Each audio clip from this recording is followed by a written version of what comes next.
Hey guys, tonight we're diving into a topic that's been romanticized for centuries, filling our imaginations with images of daring adventures, hidden treasures, and endless freedom. Why life on a pirate ship was terrible and more? Forget the Hollywood movies, the catchy sea shanties, and the charismatic rogue with a parrot on his shoulder. We're stripping away the glamour to reveal the grimy, disease-ridden, brutal truth of what it actually meant to be a pirate. And trust me, after tonight, your comfortable bed will feel like a five-star resort. You probably wouldn't have survived a week. So, before you get comfortable, take a moment to like the video and subscribe, but only if you genuinely enjoy what I do here. Tell me, where are you tuning in from tonight? Drop your city and time in the comments below. Now, dim the lights. Maybe turn on a fan for that soft background hum. And let's ease into tonight's journey together. Imagine yourself a young person, perhaps from a quiet port town in colonial Massachusetts, or maybe a restless farmhand from the vast plains of Pennsylvania, driven by desperation, adventure, or sheer bad luck onto the deck of a pirate ship. The year is, say, 1718, the height of the golden age of piracy. You've heard the whispers, the exaggerated tales of riches and liberty, but the reality that washes over you, literally, is a far cry from the dream. The first thing that hits you is the smell. It's an unholy blend of stale sweat, unwashed bodies, mildewing ropes, rotting food, bilge water, human waste, and the faint metallic tang of uncleaned blood. This isn't the fresh sea breeze you imagined. It's a suffocating miasma that clings to everything, permeates your clothes, and settles deep in your lungs. You try to take a deep breath, but it just makes you gag. This is your new normal, a constant assault on your senses that you'll quickly become accustomed to, or rather, numb to. It truly sucked to smell like a pirate. As you step further onto the main deck, you notice the sheer cramped conditions. This isn't a spacious pleasure cruise. Every inch of space is utilized, often for multiple purposes. The deck itself is a constant hive of activity, slick with seawater and grime, littered with ropes, barrels, and cannons. Below deck, where the crew lives, is even worse. Imagine a space roughly the size of a modern two-car garage, but packed with 60, 80, sometimes 100 or more men. Their hammocks strung up so close together that you can feel your neighbor's breath on your face. There's no privacy, no personal space, nothing that resembles comfort. You learn to sleep amidst the creaking of timbers, the groaning of ropes, the incessant murmur of voices, and the rhythmic lapping of waves against the hull. Every movement you make, every breath you take, is shared with dozens of others. You might bump into a sleeping crewmate on your way to the head, or find someone else's boots tucked under your hammock.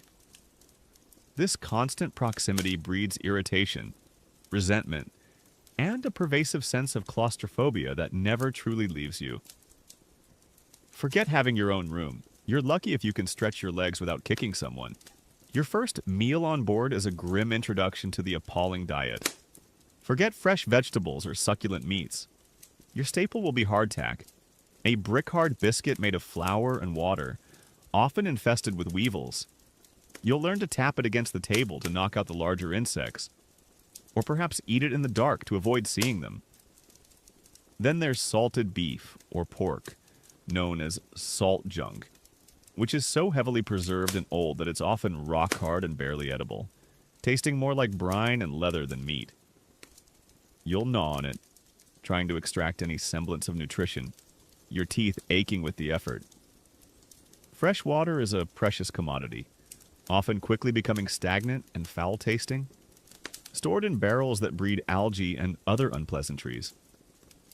Your main drink will be grog, a mixture of water and rum, designed to mask the taste of the bad water and provide a quick, albeit fleeting, sense of escape.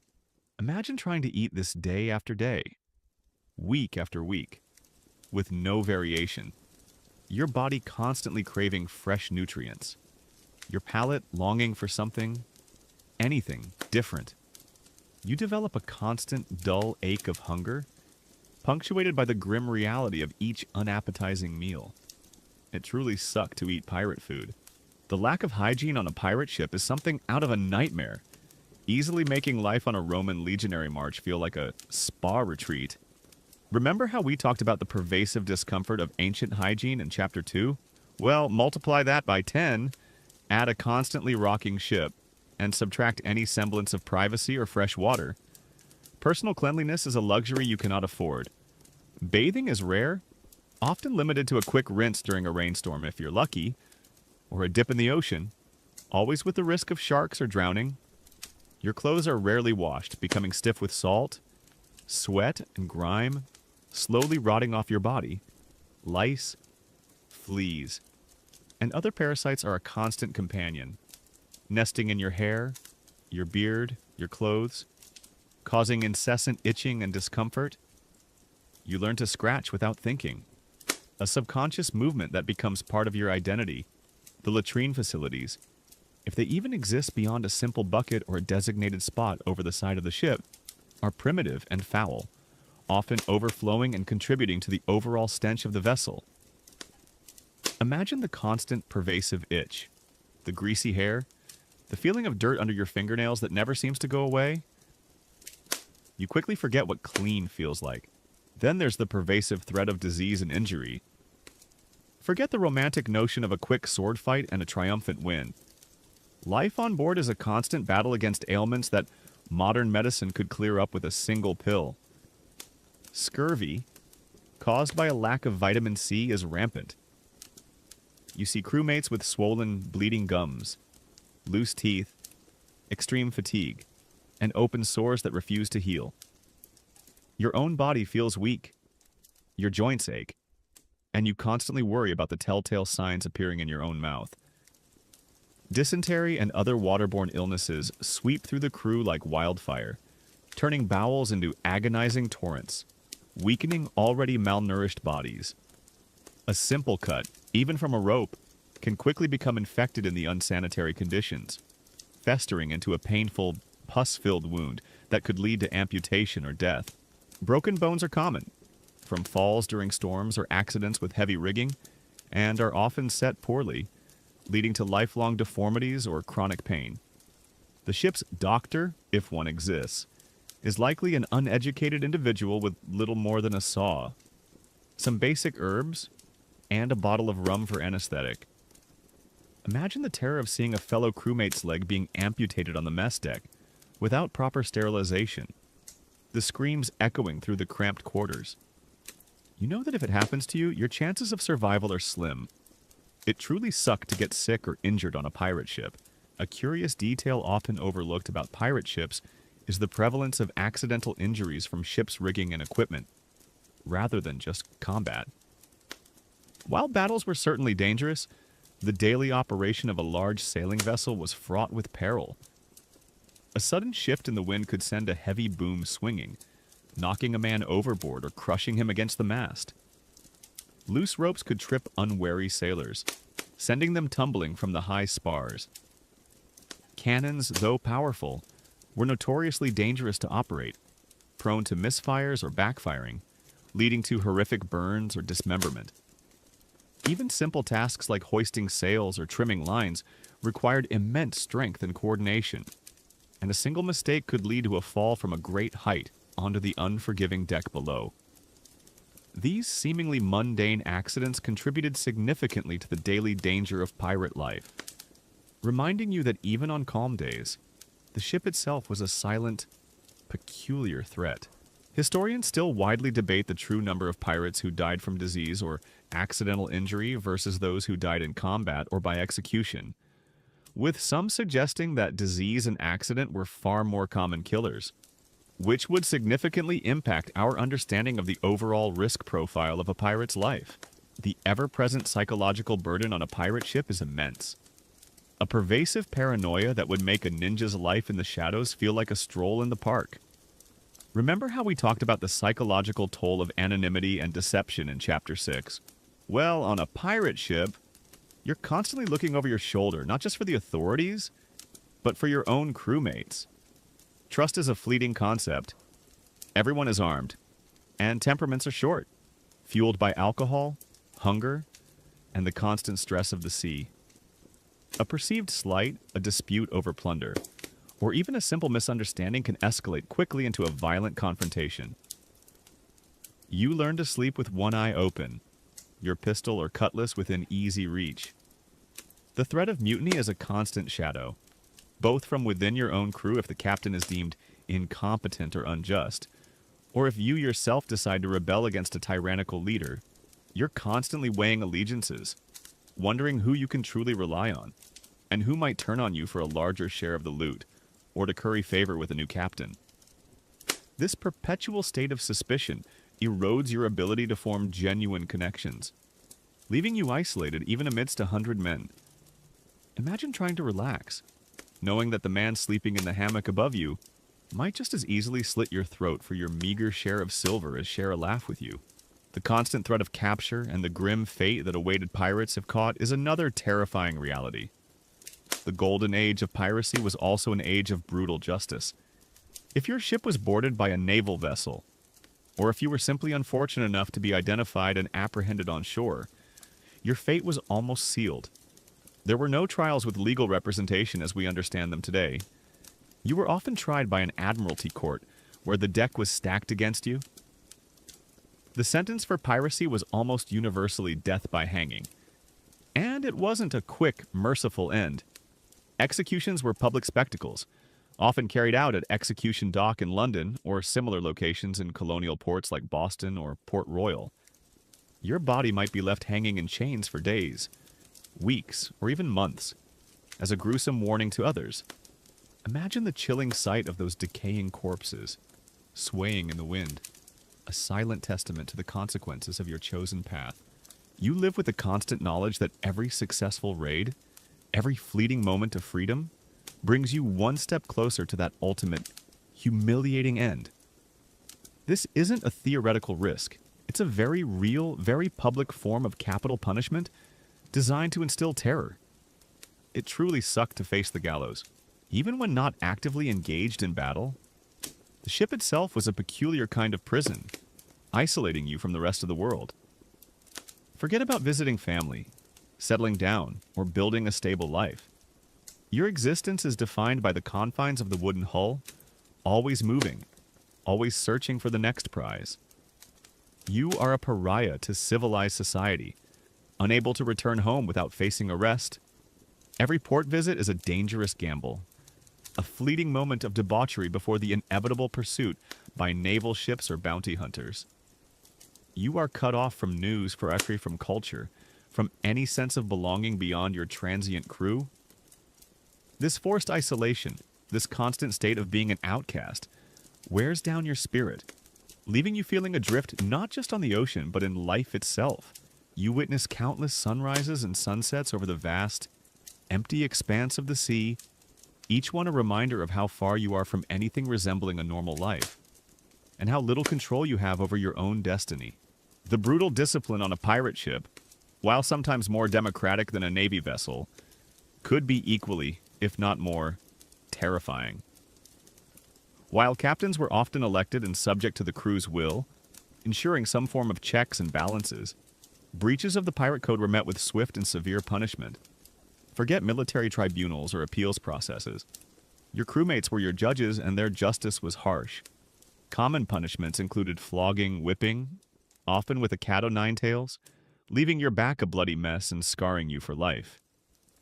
Imagine the searing pain, the humiliation, the days spent recovering from torn flesh. More severe infractions, like theft from a crewmate, desertion, or mutiny against the captain, could lead to marooning, being left alone on a deserted island with only a pistol, a bottle of water, and a few shots of powder, condemned to a slow, agonizing death from starvation or thirst. The image of a solitary figure watching the ship sail away, knowing their fate is sealed, is a terrifying testament to pirate justice. Less dramatically, but equally impactful, were financial penalties, where your share of the plunder might be withheld, leaving you with nothing after months of hardship. This constant threat of physical torment or slow death for breaking the rules kept most pirates in line. Not out of respect, but out of sheer terror.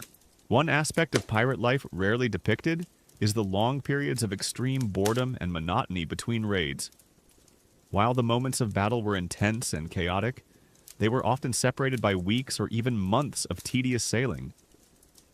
Imagine spending endless days staring at the same horizon, performing repetitive ship duties, with no books, no entertainment beyond gambling, which often led to fights, and no meaningful conversation beyond the latest gossip or grumbling.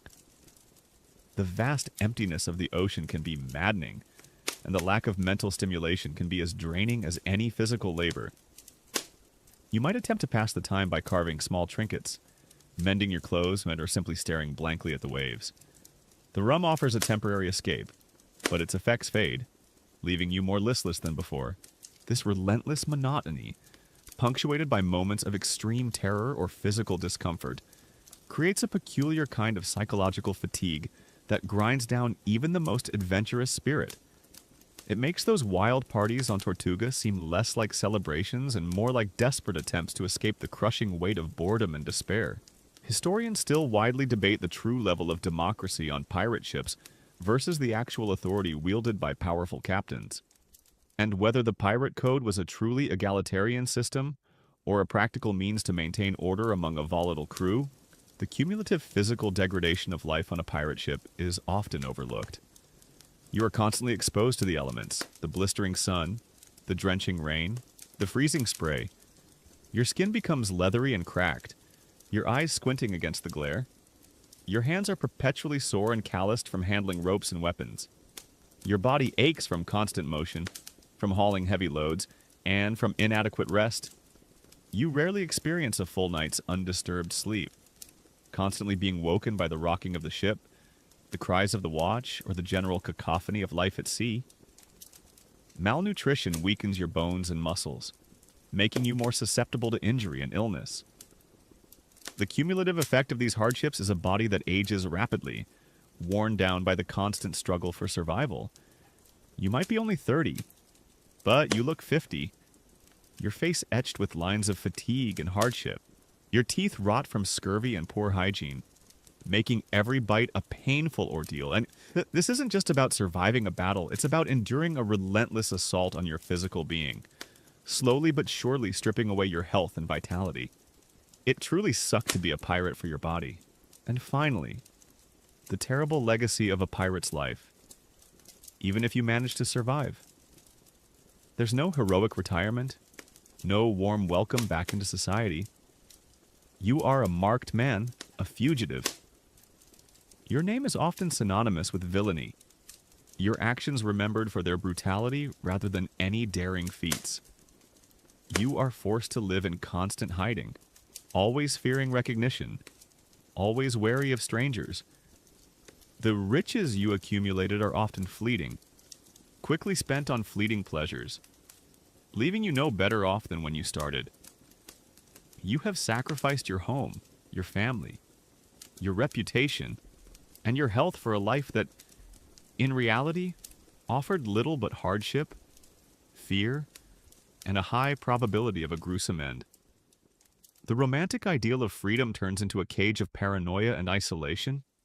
You become a shadow of your former self, a haunted figure forever looking over your shoulder, and when your time finally comes, whether by the sword, the gallows, or the slow creep of disease, there's no grand funeral, no mournful procession, just a quiet burial at sea or a public display of your decaying corpse. It truly sucked to live and die a pirate. We've just grimaced our way through the reeking, cramped reality of life on a pirate ship, where every breath was an assault and every moment a struggle for basic comfort.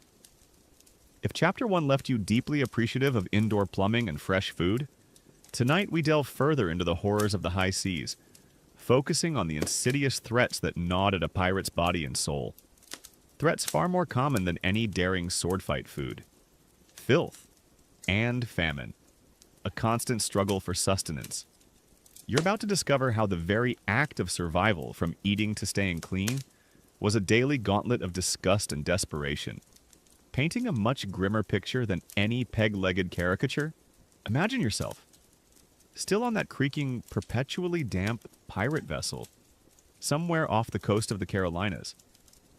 perhaps eyeing a rich merchant ship on the horizon.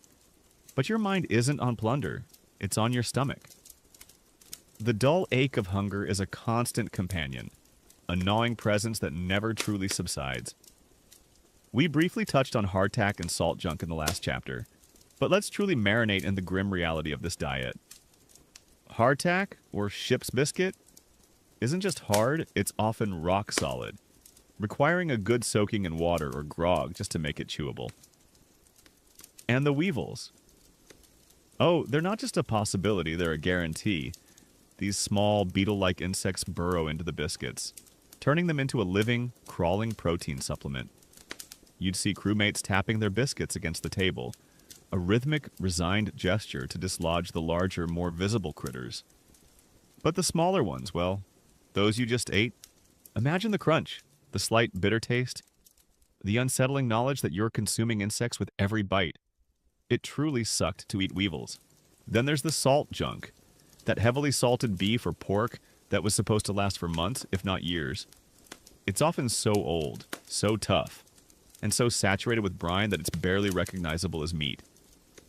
The process of salting meat for preservation means drawing out all the moisture, leaving it dry and leathery. To make it even remotely edible, let you typically boil it, a process that might extract some of the excess salt, but often leaves the meat tasteless and still incredibly tough. Imagine trying to chew through a piece of this ancient, rubbery substance.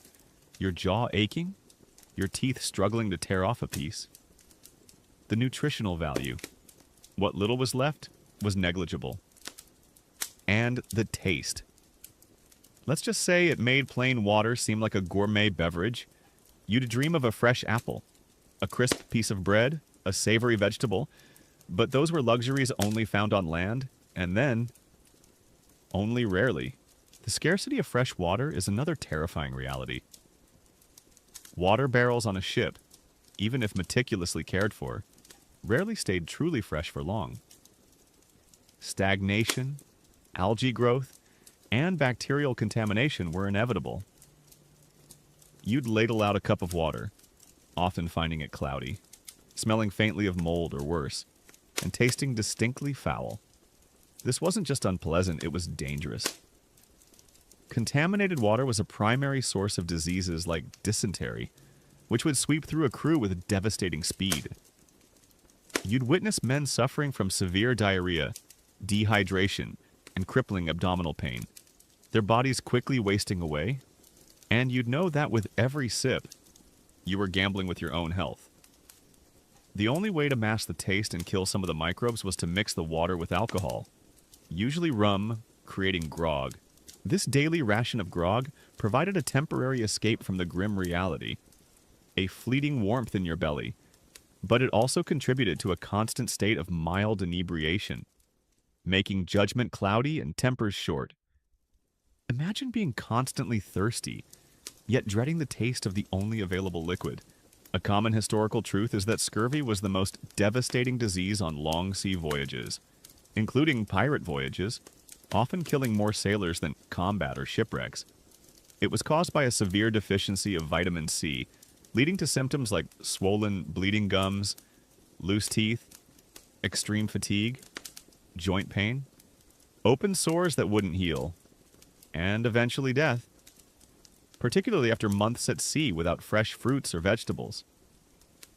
This terrifying reality meant that even if you avoided battle or a storm, a slow, agonizing decline was likely if your voyage lasted too long without fresh provisions.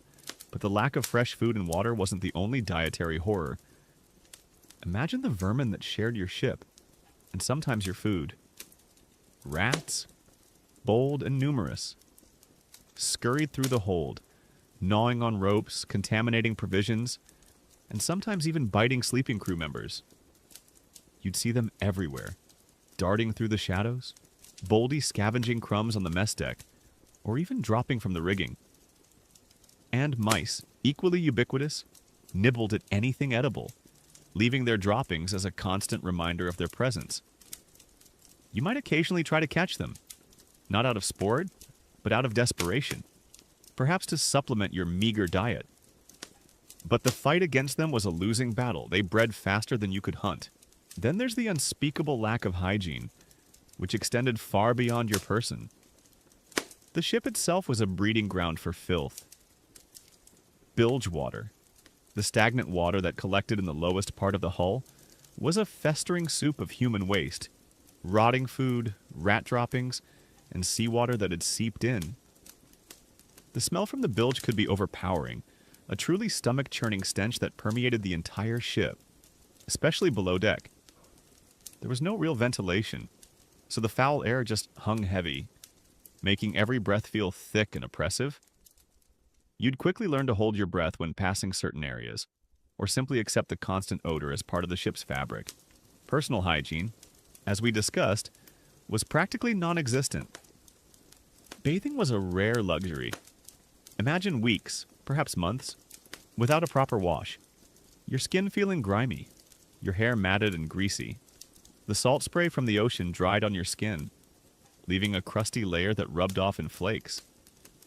Your clothes, rarely if ever washed, became stiff, discolored, and infused with the pervasive stench of the ship. They were often worn until they literally fell apart, patched and repatched until they were more patches than original fabric. Lice and fleas were a given. You'd learn to pick them off your body and clothes. A quiet, almost meditative ritual, but it was a battle you could never truly win. The constant itching was a maddening distraction, making sleep difficult and irritation ever present. You might see a crewmate running a lit candle over his clothes to burn off the lice, a desperate measure that often resulted in singed fabric and a faint smell of burning hair. It was a peculiar, almost universally accepted torture, a fascinating yet rarely discussed detail about pirate ships is the ingenious, albeit grim, method sometimes employed to deal with vermin, particularly rats. While traps and cats were common, some desperate crews would attempt to drown out the rats during heavy rain or storms by sealing the lower decks, hoping the rising bilge water would force the rats to the upper decks where they could be caught or swept overboard. This was a peculiar gamble, as it also meant sealing in the foul air and increasing the risk of disease for the crew, highlighting the desperate measures taken against an intractable problem. Imagine huddling in the stifling, sealed hold, listening to the frantic squeals of drowning rats below, knowing that you're sacrificing your immediate comfort for a slightly less rat-infested future. Historians still widely debate the long-term health consequences for pirates who managed to survive years at sea, and whether the combination of malnutrition, poor hygiene, and constant stress led to chronic conditions that drastically shortened their lifespans even after retirement. The constant lack of proper rest and sleep further exacerbated all these issues. Sleep, when it came, was fitful and uncomfortable. You'd be crammed into a hammock, often swaying violently with the ship's motion, surrounded by snoring, coughing, and restless crewmates. The watch schedule meant that even if you were exhausted, you'd be woken every few hours for your turn on deck, whether it was to stand lookout, manage sails, or man the pumps if the ship was taking on water. There was no concept of an 8-hour stretch of uninterrupted sleep. Your body existed in a perpetual state of fatigue, your mind foggy, your reactions slowed. This chronic sleep deprivation lowered your immune system, making you more susceptible to disease and frayed your nerves, making you more prone to irritability and impulsive behavior. Imagine trying to perform complex tasks, like navigating or aiming a cannon, when your eyes are burning and your brain feels like cotton wool. It truly sucked to sleep like a pirate. The psychological toll of these living conditions is profound. The constant hunger, the pervasive stench, the lack of cleanliness, the chronic fatigue, they all chip away at your mental well-being. Your senses are constantly assaulted, leaving you feeling perpetually disgusted and uncomfortable. The sheer monotony of the food and the endless stretches of boredom between raids can lead to depression and a feeling of hopelessness. You might find yourself staring blankly at the waves for hours, lost in thought, or perhaps succumbing to fits of irrational anger. The dream of freedom quickly turns into a nightmare of confinement and discomfort, a harsh reality that slowly grinds down your spirit. You'd cling to small pleasures, a fresh breeze on deck, a momentary respite from a squall, the occasional shared laugh with a crewmate. But these moments were fleeting, quickly swallowed by the pervasive misery. Even the simple act of cooking and eating was fraught with challenge. The ship's galley, if it had one, was a tiny, poorly ventilated space, often damp and dark. The cooks, usually regular crew members rotating duties, worked with minimal ingredients and even less sanitation.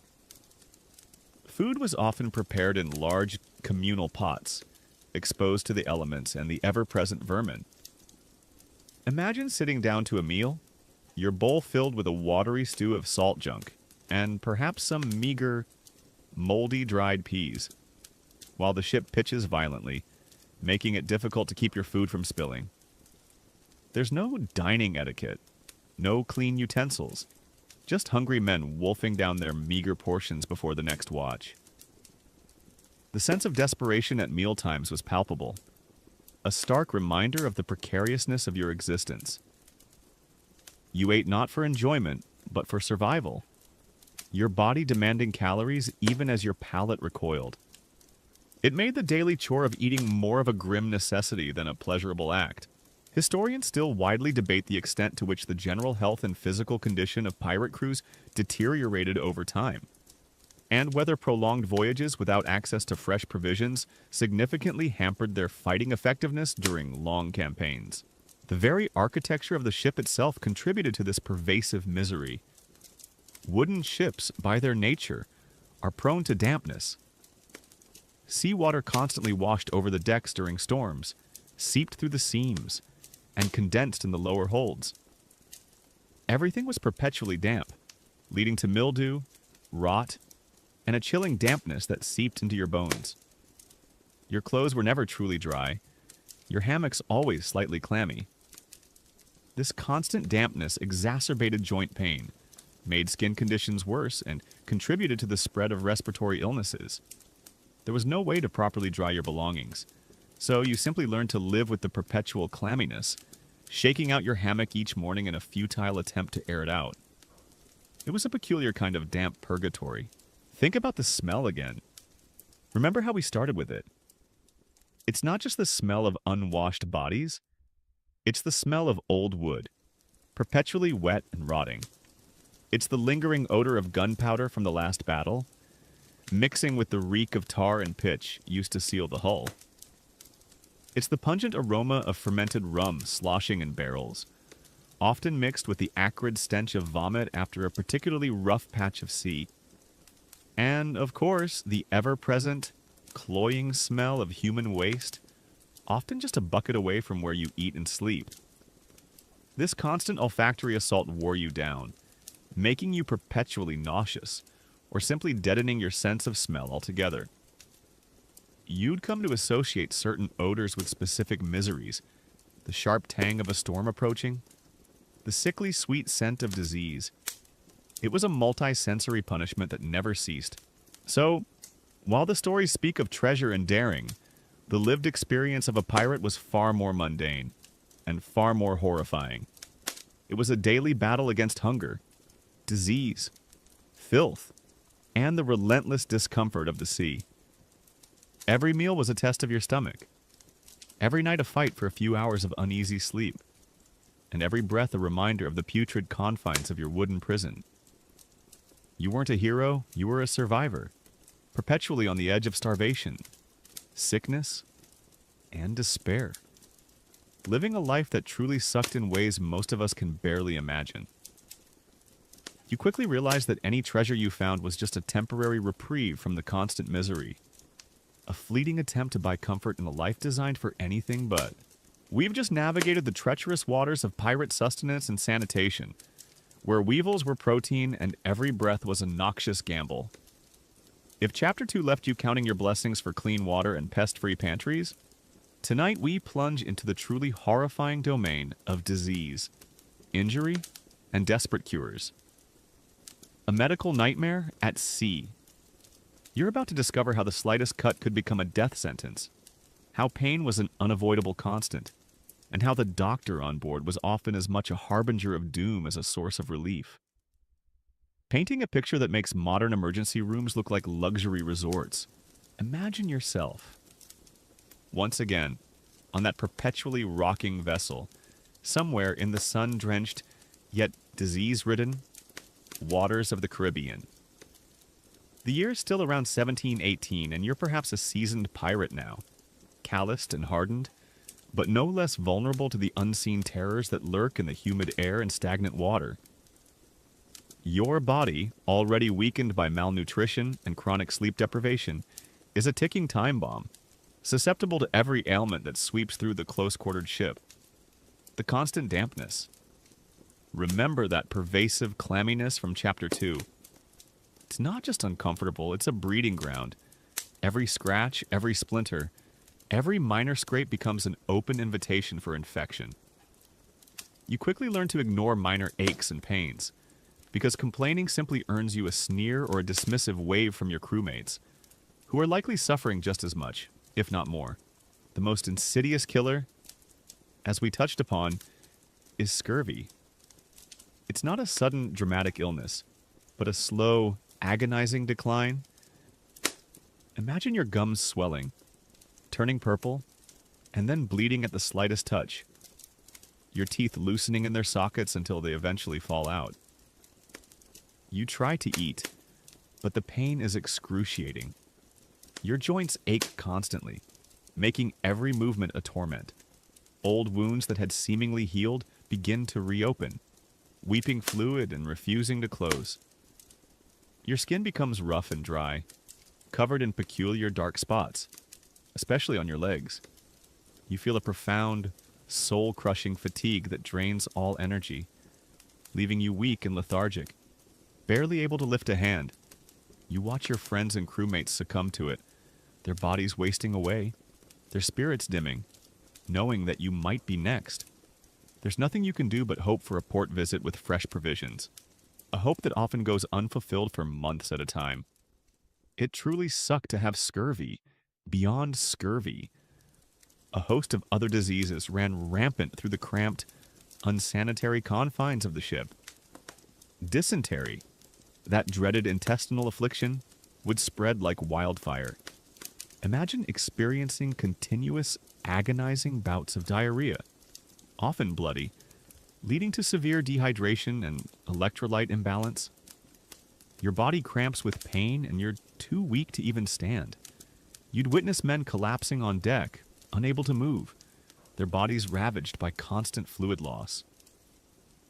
Then there were the fevers, malaria, if you sailed near marshy coastlines, bringing on chills, shaking, and burning temperatures that left you delirious and weak. Or typhus, often carried by the very lice that infested your clothes, causing widespread fever, headaches, and a distinctive rash. A simple cold or flu could quickly turn into pneumonia in the damp. Cold environment below deck, leaving you gasping for breath, your lungs heavy with fluid. There were no antibiotics, no understanding of germ theory. These diseases were seen as arbitrary curses, striking down men indiscriminately, leaving survivors with a pervasive sense of dread. A common historical truth is that the mortality rate on pirate ships, particularly from disease, was incredibly high, often far exceeding battle casualties. A significant portion of a pirate crew might succumb to scurvy, dysentery, or various fevers during a long voyage, leading to constant recruitment needs and a pervasive atmosphere of illness and death, making every port visit a desperate search for both new plunder and new, healthy crewmates. This stark reality meant that surviving a few months at sea was often a matter of sheer luck, and maintaining a full crew was a perpetual challenge. Now, let's consider injuries. Forget the romanticized sword duels where everyone walks away with a cool scar. In reality, injuries on a pirate ship were gruesome, debilitating, and often fatal. Boarding actions were chaotic, brutal affairs. Imagine fighting on a pitching deck, your footing uncertain, surrounded by the deafening roar of cannons, the acrid smell of gunpowder, and the screams of men. A misstep could send you tumbling overboard, where you'd quickly drown in your heavy boots. A swing of a cutlass could sever a limb, A musket ball could shatter a bone, or a splinter from a cannonball impact could tear through your flesh, embedding itself deep inside. And it wasn't just combat. Accidents were constant. A heavy barrel could roll on your foot, crushing it. A rope could snap, sending a heavy block crashing onto your head. Falls from the rigging were common, often resulting in broken necks or shattered spines, leaving you paralyzed or dead. Imagine the visceral terror of a sudden, crippling injury, knowing that the cure would likely be as terrifying as the wound itself. Which brings us to the ship's surgeon, or barber surgeon. This individual was rarely a trained medical professional as we understand them today. More often than not, they were a regular crewman who happened to have some rudimentary knowledge of first aid, or perhaps an apprentice barber who had learned to pull teeth and perform basic amputations. Their medical kit would be terrifyingly basic. A few saws often unsterilized and used for carpentry as well. A collection of knives, maybe some crude forceps. A supply of bandages, often repurposed sailcloth. A limited array of herbs for pain or infection. And, crucially, a generous supply of rum or brandy for anesthetic. Imagine the scene you're brought to the captain's cabin, or perhaps just stretched out on the mess deck. A lantern swinging wildly above, casting flickering shadows. Your limb is shattered, or a bullet is lodged deep in your leg. The surgeon examines it, shakes his head, and delivers the grim prognosis, "It must come off." The amputation procedure itself would be a nightmare that makes you question why anyone would choose this life. No sterile environment, no modern painkillers, no understanding of infection. You're given a copious amount of rum, perhaps a leather strap to bite on, and then held down by several strong crewmen. The surgeon takes his saw and with horrifying speed begins to cut through flesh, muscle, and bone. You feel every agonizing slice, every jarring movement of the saw, the unimaginable pain. Your screams are drowned out by the shouts of the crew or the roar of the sea. Blood, hot and profuse, gushes onto the deck. Once the limb is severed, the wound is cauterized, perhaps with a hot iron or boiling tar, to stop the bleeding. A second, equally agonizing burn. Then, a rough bandage is applied. Infection. From the unsterilized tools, the dirty bandages, or the general filth of the ship, is almost guaranteed. If you survive the initial shock and blood loss, you'd then face days or weeks of fever, chills, and spreading pus, often leading to gangrene and a slow, agonizing death. The peculiar horror was that the cure was often as fatal as the wound. A fascinating, yet rarely discussed, detail about pirate medicine is the widespread belief in folk remedies and superstitions, alongside rudimentary surgical practices. While amputations were brutally real, pirates also often relied on concoctions made from various herbs, rum, and even peculiar ingredients like ground coral or animal extracts for healing or to ward off illness. Some captains might even consult with a ship's wise man or obeah practitioner for spiritual healing or protective charms. This blend of primitive surgery and superstitious belief created a peculiar and often contradictory approach to health, highlighting the desperation and limited scientific understanding of the era. Imagine being offered a choice between a crude amputation and a strange, bitter-tasting brew of unknown herbs, both equally terrifying. Historians still widely debate the actual effectiveness of many traditional herbal remedies used on pirate ships, and whether their perceived benefits were due to genuine medicinal properties or simply the placebo effect in the body's natural healing processes. The constant pain became a part of life. Whether it was the dull ache of scurvy, the burning itch of lice, the cramping of dysentery, the throbbing of an infected wound, or the phantom pains of a lost limb, you rarely knew a moment of true comfort. Painkillers were virtually non-existent beyond alcohol, which only dulled the edges for a short time. You learned to suppress your groans, to grit your teeth, and to simply endure. This constant physical suffering wore down your spirit, making you irritable, short-tempered, and prone to outbursts. You saw men driven to madness by it, their minds breaking under the relentless assault of pain and discomfort. It truly sucked to be in constant pain. Even the simple act of toothache could be a source of immense suffering. With poor diet and non-existent dental hygiene, tooth decay was rampant. Imagine a throbbing, unbearable pain in your jaw, making it impossible to eat or sleep. The ship's surgeon or a handy crewmate might attempt to pull the offending tooth with a crude pair of pliers, often breaking it in the process, leaving jagged roots and a festering hole. This procedure, performed without anesthetic, was another source of unimaginable agony, further contributing to the pervasive dental woes that would plague you throughout your life at sea. Remember the agony of ancient dental woes from Chapter 1. It was magnified tenfold on a pirate ship, where there was no escape. The psychological impact of witnessing such suffering around you was profound. You saw men, young and old, succumb to illness and injury, their bodies contorting in pain, their faces etched with agony. You performed the grim task of sewing shrouds and burying your comrades at sea, their bodies slipping into the endless depths. Each death was a stark reminder of your own precarious mortality, a chilling premonition of your likely fate.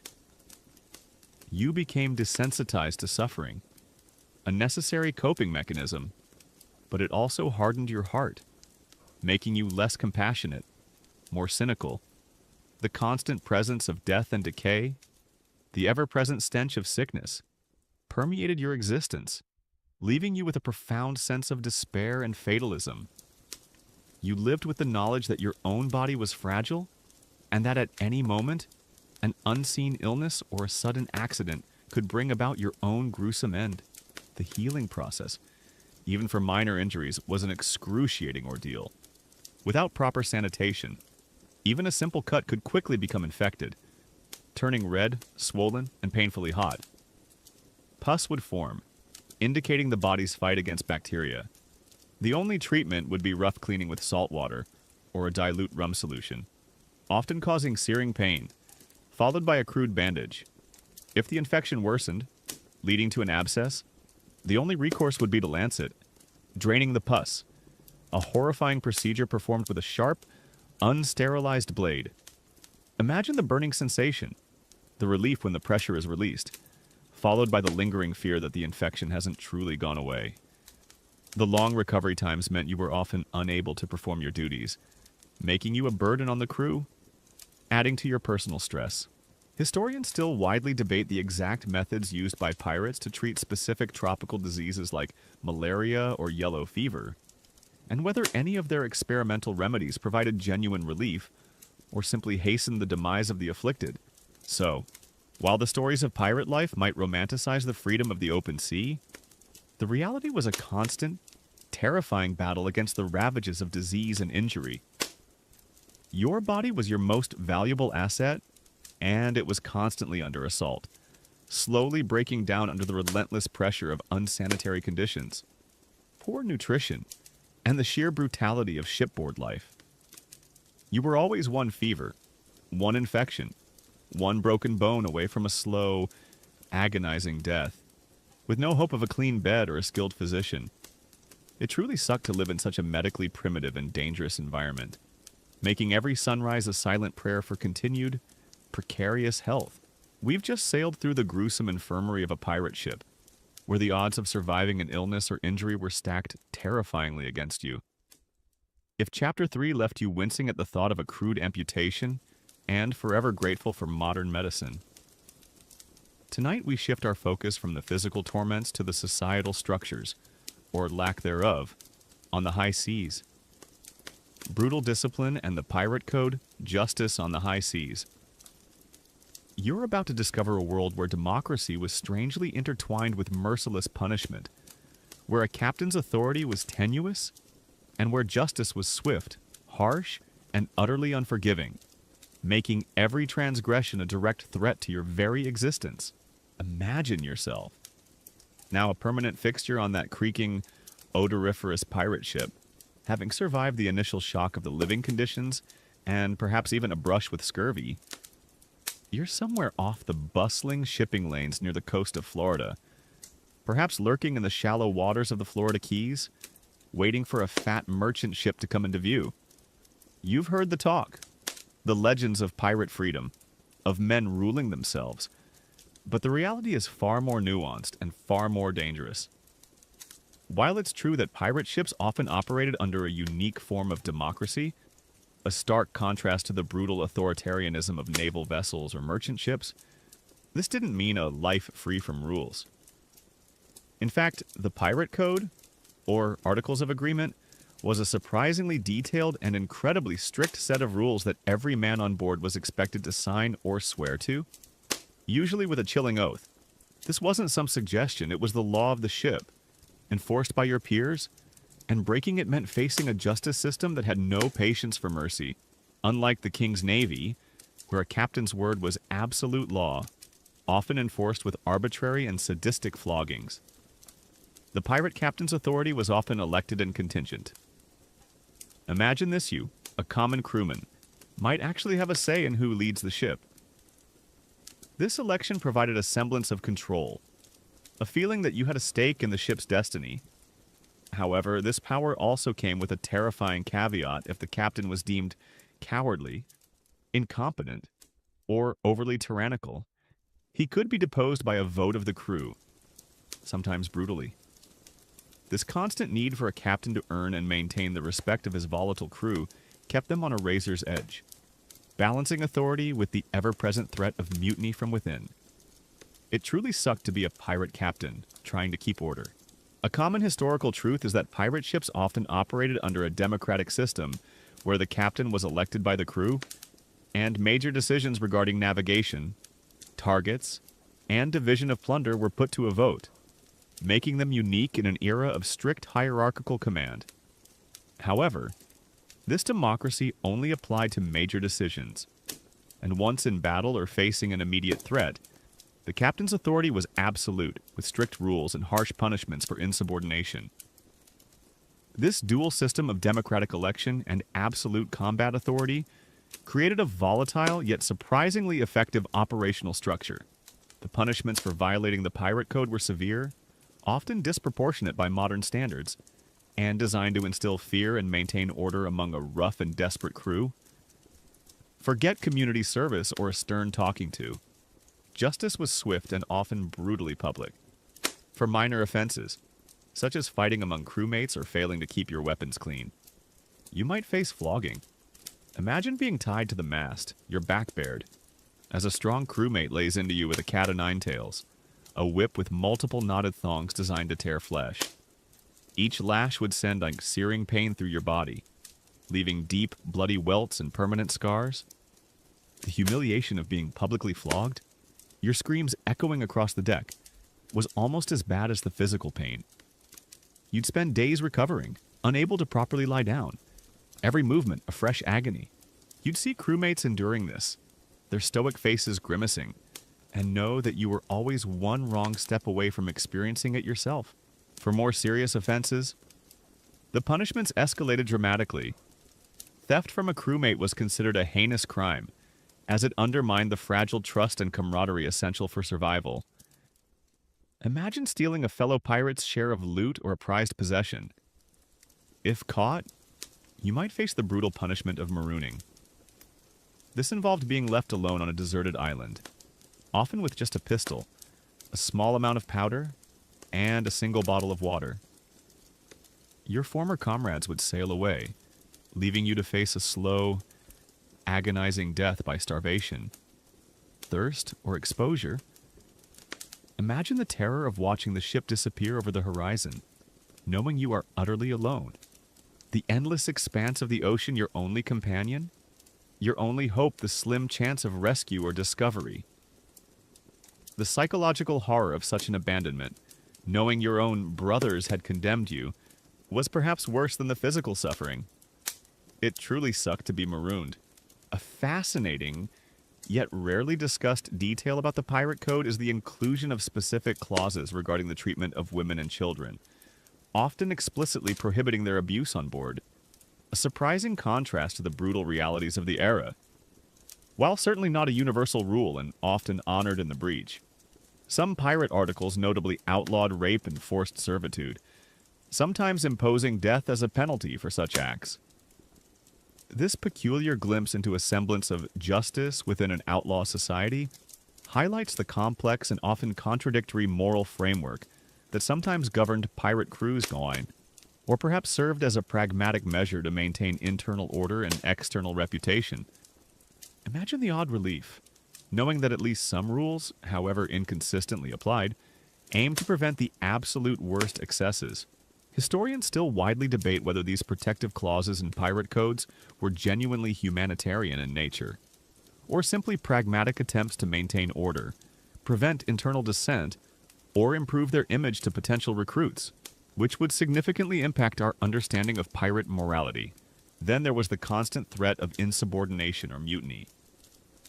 While pirates famously elected their captains, once a battle began, or during any dangerous operation, the captain's word was absolute. Refusing an order in the heat of combat could lead to immediate, summary execution. Imagine hesitating during a boarding action, perhaps due to fear or a perceived foolish command.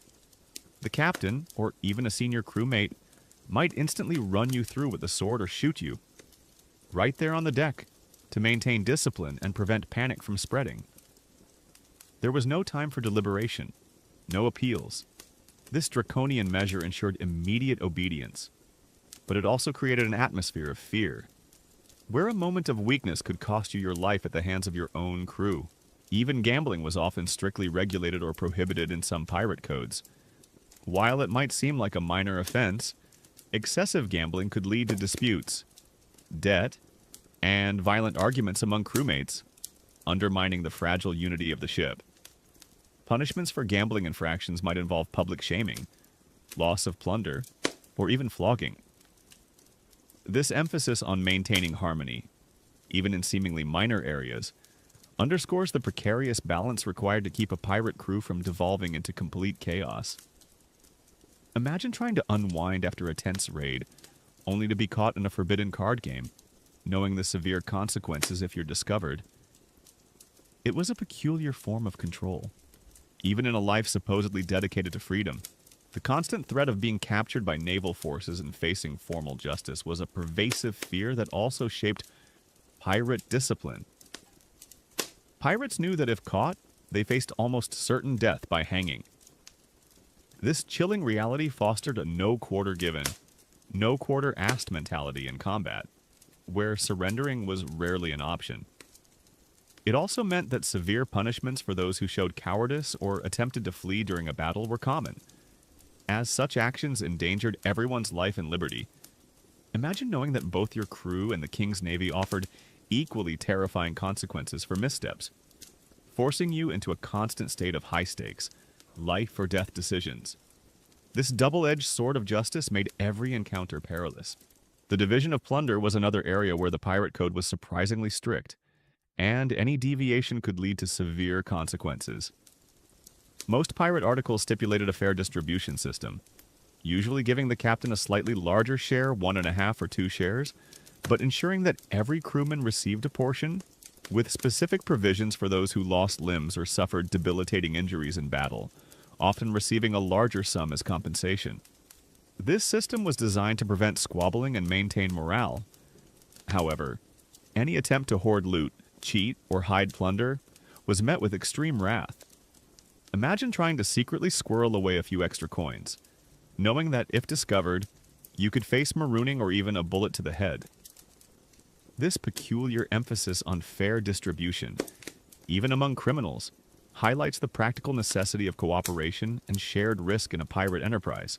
Historians still widely debate how consistently the fair division of plunder was actually applied, and whether captains or more influential pirates sometimes managed to subtly manipulate the system to their own advantage, which would significantly impact our understanding of economic justice within pirate societies.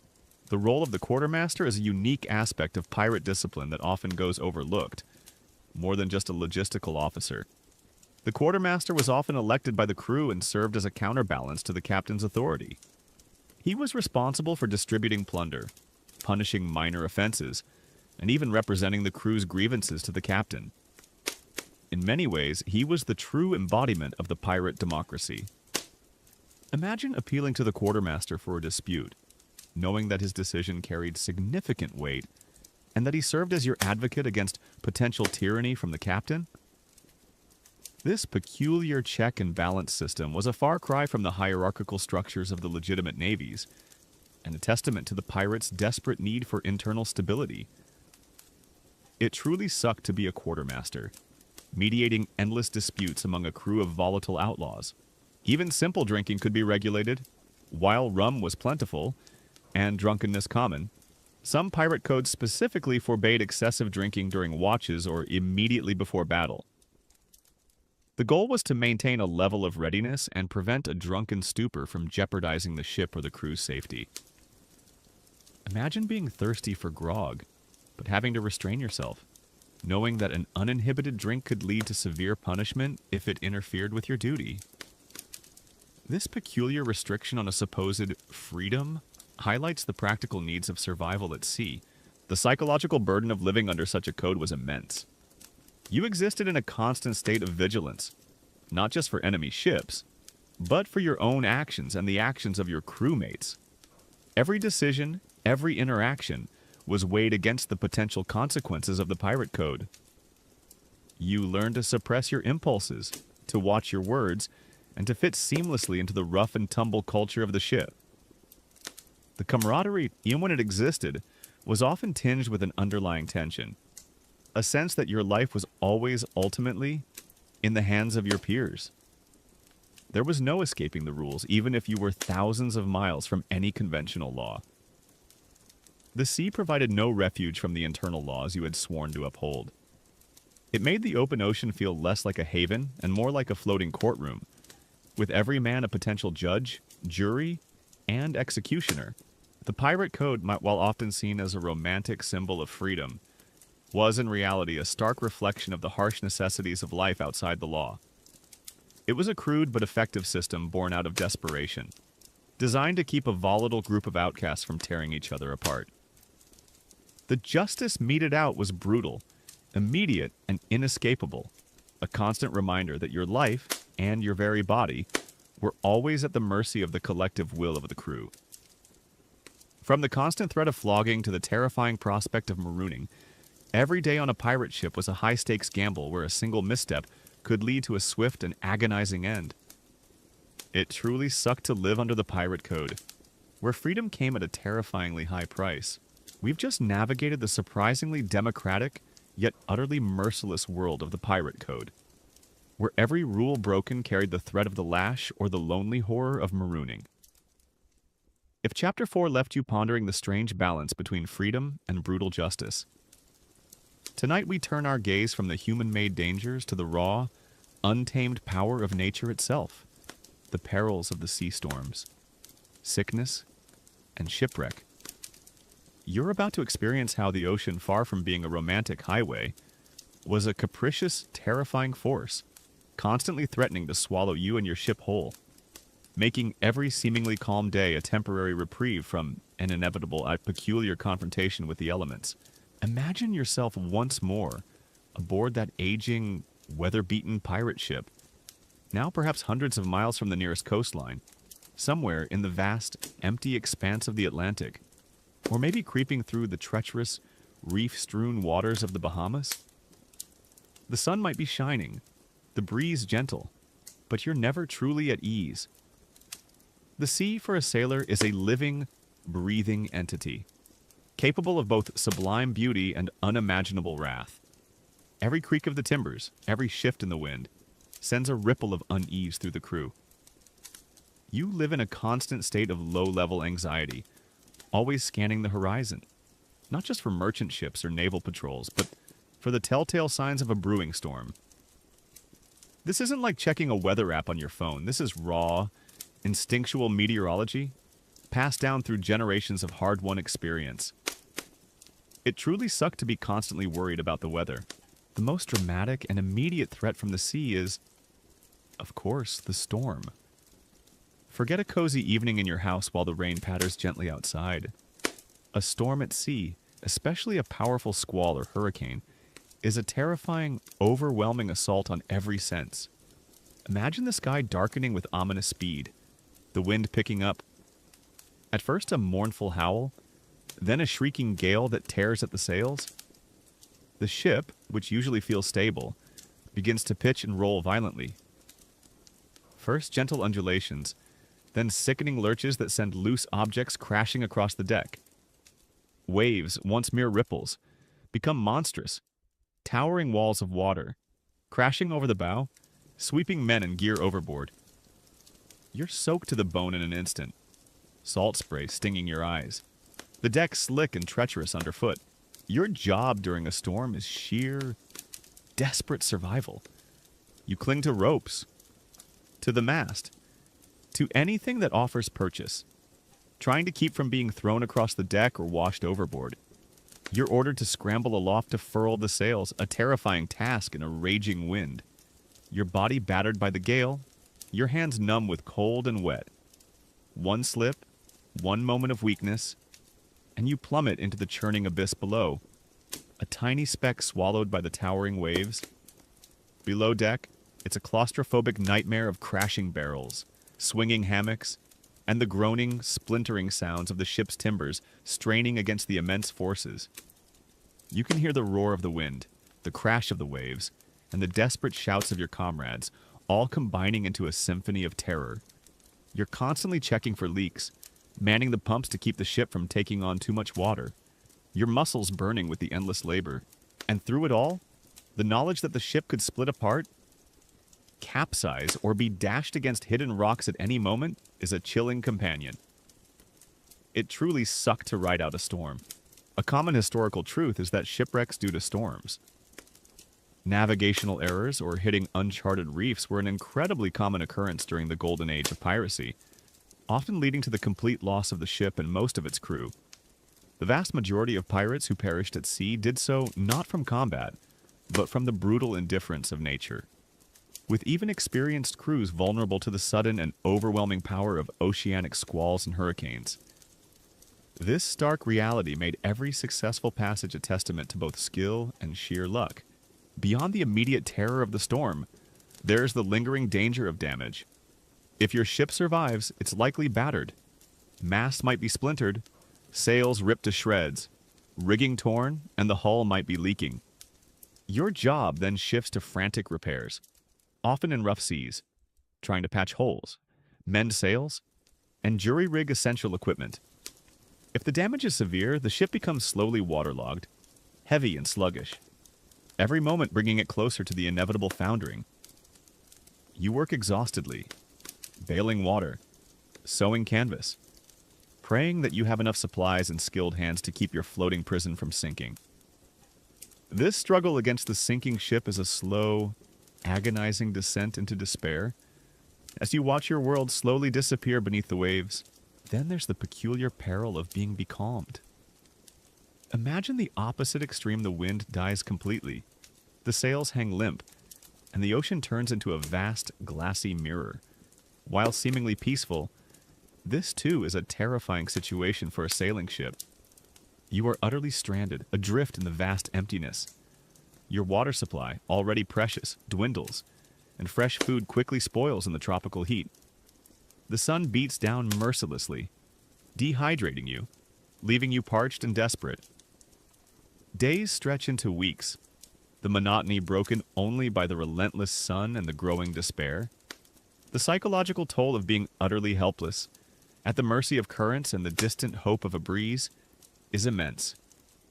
You watch the sun rise and set, again and again, each one a grim reminder of your increasing vulnerability. It truly sucked to be becalmed. A fascinating, yet rarely discussed, detail about pirates and storms is the strategic and sometimes desperate use of small boats or dinghies by experienced captains to scout for signs of land or currents during becalmed periods, or even to attempt to tow the ship in extremely light winds.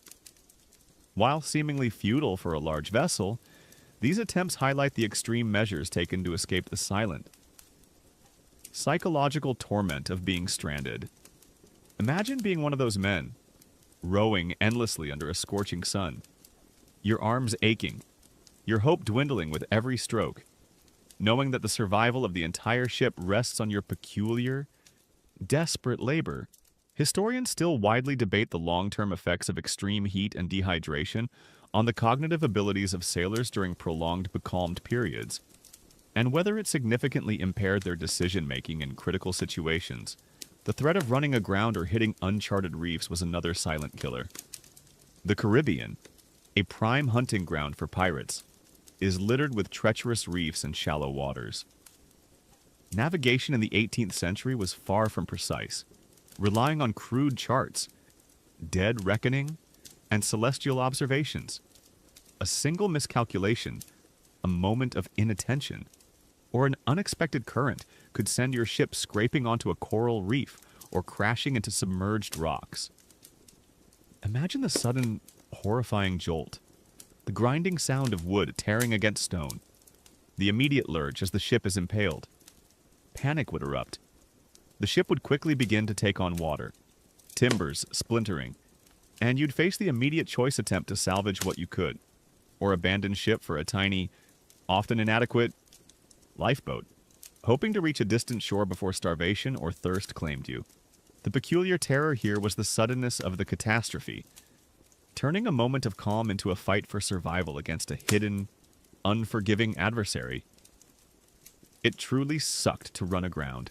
Even fog posed a peculiar danger.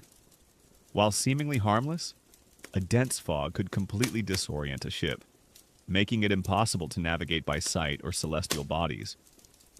You'd move at a snail's pace, the mournful sound of the ship's bell echoing into the impenetrable whiteout, listening intently for the sound of crashing waves on a nearby shore, or worse, the unexpected silhouette of an enemy vessel. Collisions were a constant fear in heavy fog, whether with another ship or an unseen obstacle. The psychological strain of prolonged isolation in a fog bank, the feeling of being utterly lost and vulnerable, was immense. You'd be perpetually tense, straining your eyes and ears. The eerie silence broken only by the mournful foghorn or the drip of condensation. The constant exposure to the elements wore down your body relentlessly, even on calm days. The sun's relentless glare caused sunburn, cracked lips, and eventual blindness from cataracts. The constant salt spray.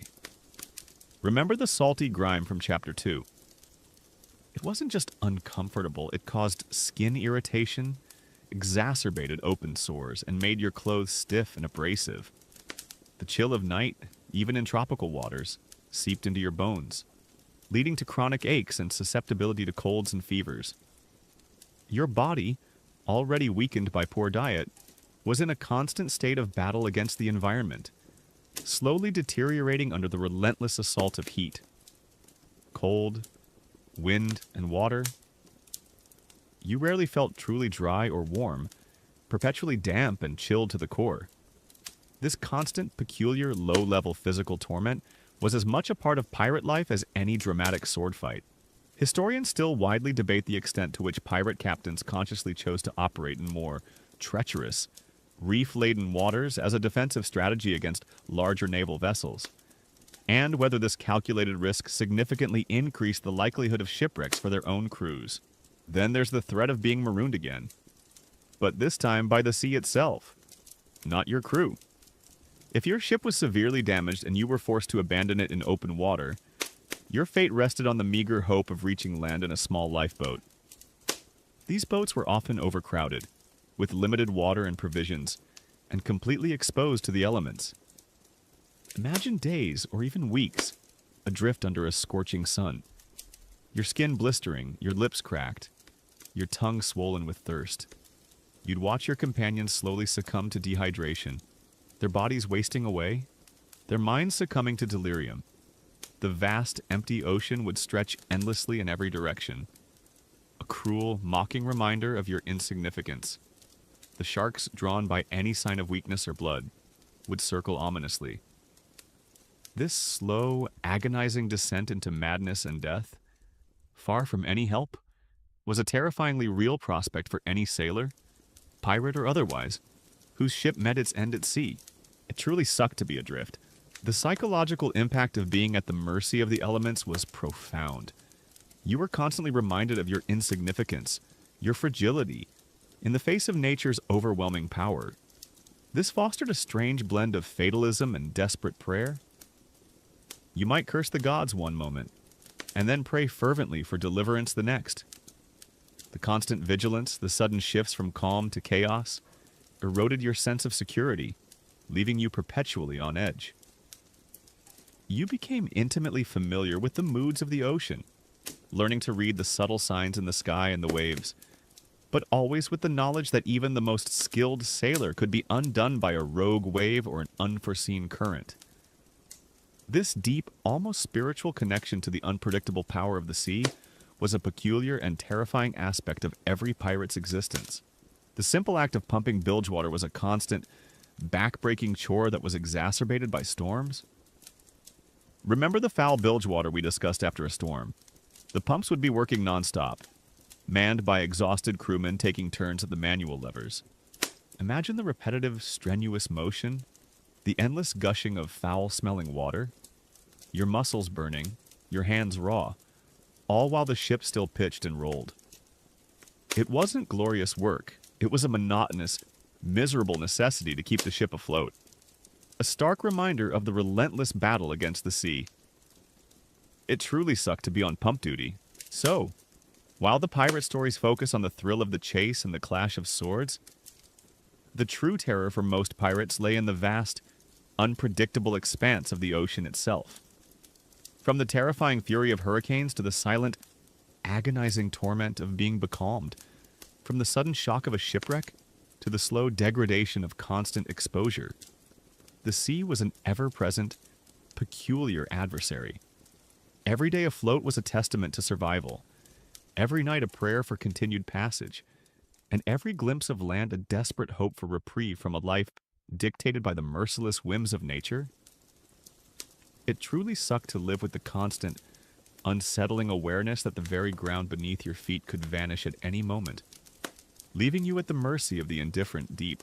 We've just weathered the terrifying whims of the ocean, where monstrous waves and sudden calms proved far deadlier than any cutlass. If Chapter 5 left you appreciating solid ground and a predictable forecast, tonight we finally plunge into the chaotic, brutal heart of the pirate legend, the terrors of combat boarding, blunderbusses, and bloody battles. You're about to discover that far from cinematic duels, naval combat was a deafening, limb-shattering nightmare, where courage often meant enduring unimaginable pain, and victory was bought with terrifying personal risk, making every broadside a peculiar gamble with dismemberment. Imagine yourself, once more, on that battered pirate ship, perhaps lurking in the busy shipping lanes off the coast of North Carolina. The smell of stale rum and damp wood your constant companions. You've spotted a prize, a heavily laden merchantman, perhaps even a smaller, lightly armed warship. The order comes: prepare for action. This isn't a quiet stealth mission. This is a head-on, terrifying confrontation. The first terror is the sound of battle. Forget the synchronized, orderly volleys you see in movies. As your ship closes on the enemy, the air fills with a deafening cacophony. The roar of your own cannons, belching smoke and fire, vibrates through the deck, threatening to rupture your eardrums. The answering thunder of the enemy's guns sends splinters flying and the ship shuddering violently. Then come the smaller arms, the crack of muskets, the sharp report of pistols, the shriek of grape shot tearing through rigging and flesh, and the terrifying screams of men, both yours and the enemy's, as they fall. It's an overwhelming assault on your hearing, leaving your ears ringing for hours afterward. A peculiar kind of auditory torment. It truly sucked to hear a naval battle. As the ships draw closer, you experience the chaos of the gun deck. This isn't a clean, open space. Cannons are run out, their heavy barrels scraping against the gun ports. Men swarm around them, loading, aiming, and firing. Their faces grimed with powder, their muscles straining with the effort. You're constantly ducking to avoid swinging cannon tackles, flying splinters, and the hot recoil of the guns. The air becomes thick with acrid gunpowder smoke, stinging your eyes and choking your lungs. Visibility drops to almost nothing, turning the deck into a disorienting, smoke-filled hell. You might accidentally step on a fallen comrade, or slip on a patch of blood, adding to the terrifying disarray. The floor is often slick with water, spilled rum, and more ominously, blood. Imagine trying to perform your duties, whether loading a musket or hauling on a rope, amidst this swirling, choking cloud of chaos, knowing that a single misstep could send you sprawling into the path of a roaring cannon or a swinging cutlass. A common historical truth is that naval battles in the Age of Sail were incredibly destructive, often resulting in far more casualties from splinters, falling rigging, and flying debris than from direct cannonball impacts.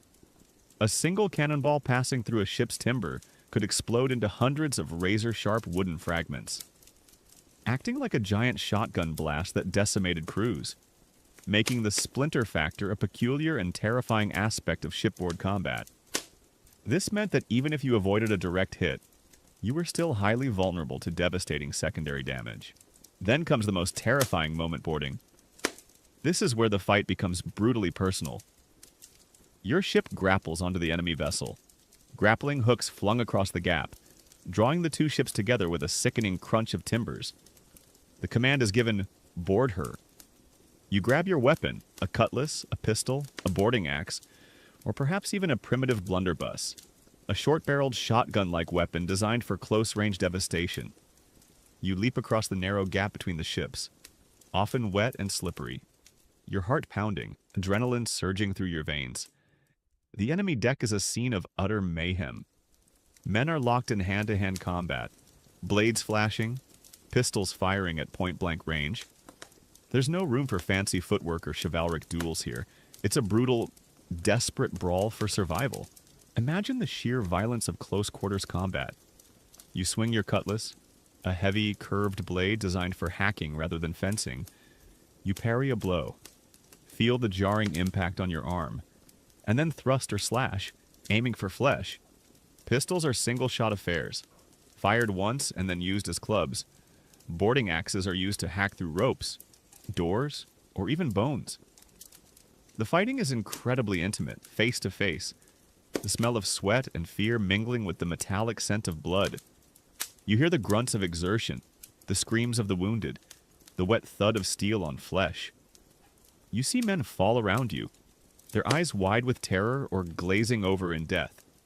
You're fighting for your life, for your share of the plunder, and for the lives of your comrades. There's no quarter given, and often, none expected. It's a primal, terrifying struggle that pushes you to the very limits of your courage and endurance. It truly sucked to board an enemy ship. A fascinating, yet rarely discussed detail about pirate combat is the psychological impact of the Black Flag Jolly Roger itself. While often seen as a symbol of terror for their victims, flying the flag also served as a peculiar psychological tool for pirates. It was a clear declaration of intent to surrender immediately, or face a ruthless, no-quarter battle. For a merchant crew, seeing that flag could instantly break their morale, leading to a quick surrender without a fight, thus minimizing pirate casualties. However, for a naval vessel, it was a declaration of war to the death, transforming the encounter into an even more desperate and brutal affair. Imagine the chilling sight of that black flag unfurling, knowing it instantly changed the terms of engagement to life or agonizing death. Historians still widely debate the actual frequency of large-scale, prolonged naval battles involving pirate ships versus the more common tactic of intimidation and quick surrender, and whether the romanticized image of constant, bloody combat truly reflects the lived reality for most pirates. The injuries sustained in combat are horrific, far beyond anything a simple cutlass wound might suggest. A musket ball, a crude lead projectile, could shatter bone, tear through organs, or leave a gaping, festering wound that would quickly become infected. Grape shot, a cluster of small metal balls fired from a cannon, could sweep across a deck like a giant shotgun, tearing limbs from bodies, leaving men disemboweled or dismembered. Splinters, as we discussed, were everywhere, embedding themselves deep in flesh, causing excruciating pain and potential gangrene.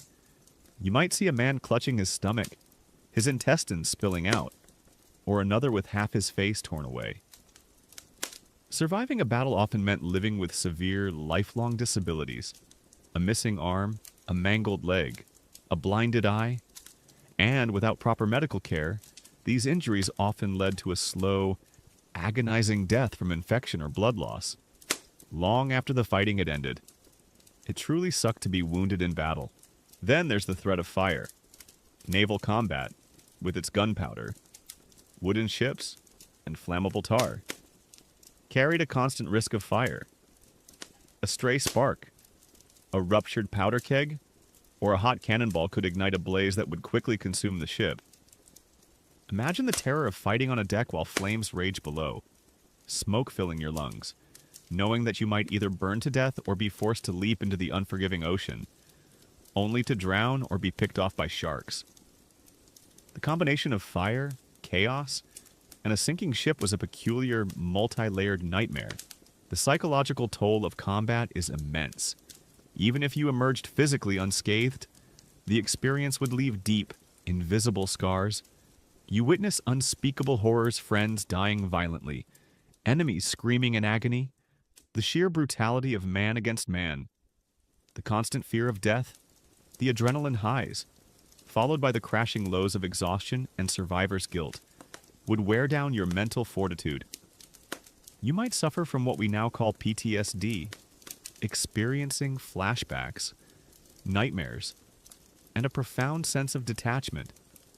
The lines between right and wrong, between victim and perpetrator, become blurred in the heat of battle, leaving you with a lingering sense of moral ambiguity. You might find yourself becoming desensitized to violence, a necessary coping mechanism, but one that strips away a piece of your humanity. It made the brief moments of rest after a battle feel hollow, permeated by the echoes of screams and the pervasive scent of blood. Even the blunderbuss, that iconic pirate weapon, came with its own peculiar drawbacks. While effective at short range for scattering targets with a wide blast of shot, it was slow to reload, often unreliable, and highly inaccurate beyond a few yards. Imagine aiming this unwieldy weapon in the chaos of a boarding action, struggling to pour in powder and shot, knowing that if you missed, you were vulnerable to a much faster, more precise cutlass attack. Its primary purpose was often psychological, creating a loud bang and a wide spread that could intimidate. But its practical application in prolonged combat was limited. It was a peculiar tool, often more bark than bite in a sustained fight. Historians still widely debate the true effectiveness of the blunderbuss as a primary combat weapon versus its psychological impact on unseasoned merchant crews, and whether its widespread use was more due to its intimidating appearance than its actual tactical superiority. The aftermath of battle was often as grim as the fighting itself. If you were victorious, you'd then have the gruesome task of plundering the enemy ship, stepping over the bodies of the dead and wounded. The looting itself could be dangerous, as desperate survivors might fight back, or hidden explosives might still detonate. Then came the decision for the survivors take them as new recruits a common practice, though often by force, or kill them to prevent them from reporting your activities. This ethical dilemma, faced repeatedly, added another layer of darkness to the pirate's soul. You'd then have to clean the ship, scrubbing blood from the decks, repairing damage, and disposing of the dead, both friend and foe. The sheer brutality of the cleanup, the lingering smells, the constant reminders of the violence, were a peculiar form of post-battle punishment. It truly sucked to clean up after a battle. The lack of medical support after a battle, as we discussed in Chapter 3, made every injury a potential death sentence. Imagine surviving a direct musket shot to the leg, only to lie for hours, perhaps days, without proper treatment. Your wound festering until the crude surgeon arrived with his saw and rum. The pain, the fear of infection, the agonizing wait. It was a peculiar and terrifying form of extended torment, making the moments after victory feel as perilous as the battle itself. So, while the stories of pirates often highlight daring sword fights and cunning maneuvers, the reality of naval combat was a visceral, chaotic, an utterly brutal experience. It was a deafening symphony of destruction, a smoke-filled dance with dismemberment, and a constant, terrifying gamble with your life and limbs. Every broadside and every musket shot, every swing of a cutlass brought with it the very real prospect of agonizing pain, lifelong disability, or a quick, violent death. The peculiar horror was not just the fighting itself, but the lingering psychological scars, the constant threat of infection, and the chilling realization that even victory offered little comfort from the pervasive brutality. It truly sucked to fight as a pirate, knowing that glory was fleeting, but pain and death were often permanent.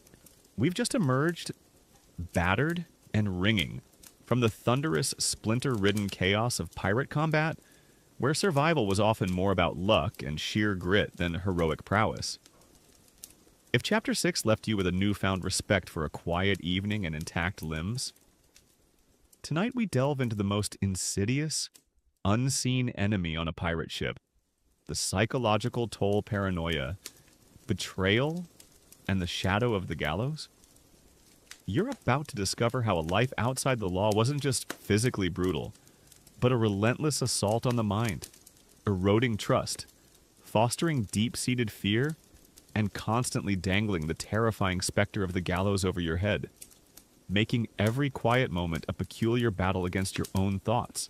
Imagine yourself, now a battle-hardened pirate, perhaps somewhere in the secluded coves of the Spanish Main, licking your wounds from the last engagement, or maybe just staring out at the endless horizon. The physical dangers are obvious, but the mental ones are a slow, corrosive poison. The first, and perhaps most pervasive, is paranoia. You live in a world where everyone is armed, everyone is desperate, and loyalty is a fleeting commodity. You're constantly scanning your crewmates' faces, trying to read their intentions. Is that whispered conversation about you? Is that stern look a sign of discontent? Every argument over plunder, every perceived slight, every moment of weakness you show could be noted, remembered, and potentially used against you. You learn to trust no one completely, not even the man in the hammock next to you, or the one who fought beside you in the last boarding action.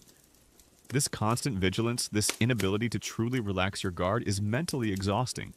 It's a peculiar form of self-imposed isolation. Even amidst a crowd of your fellows, it truly sucked to be paranoid. This paranoia is fueled by the ever-present threat of betrayal. Remember the democratic nature of the pirate code from Chapter 4?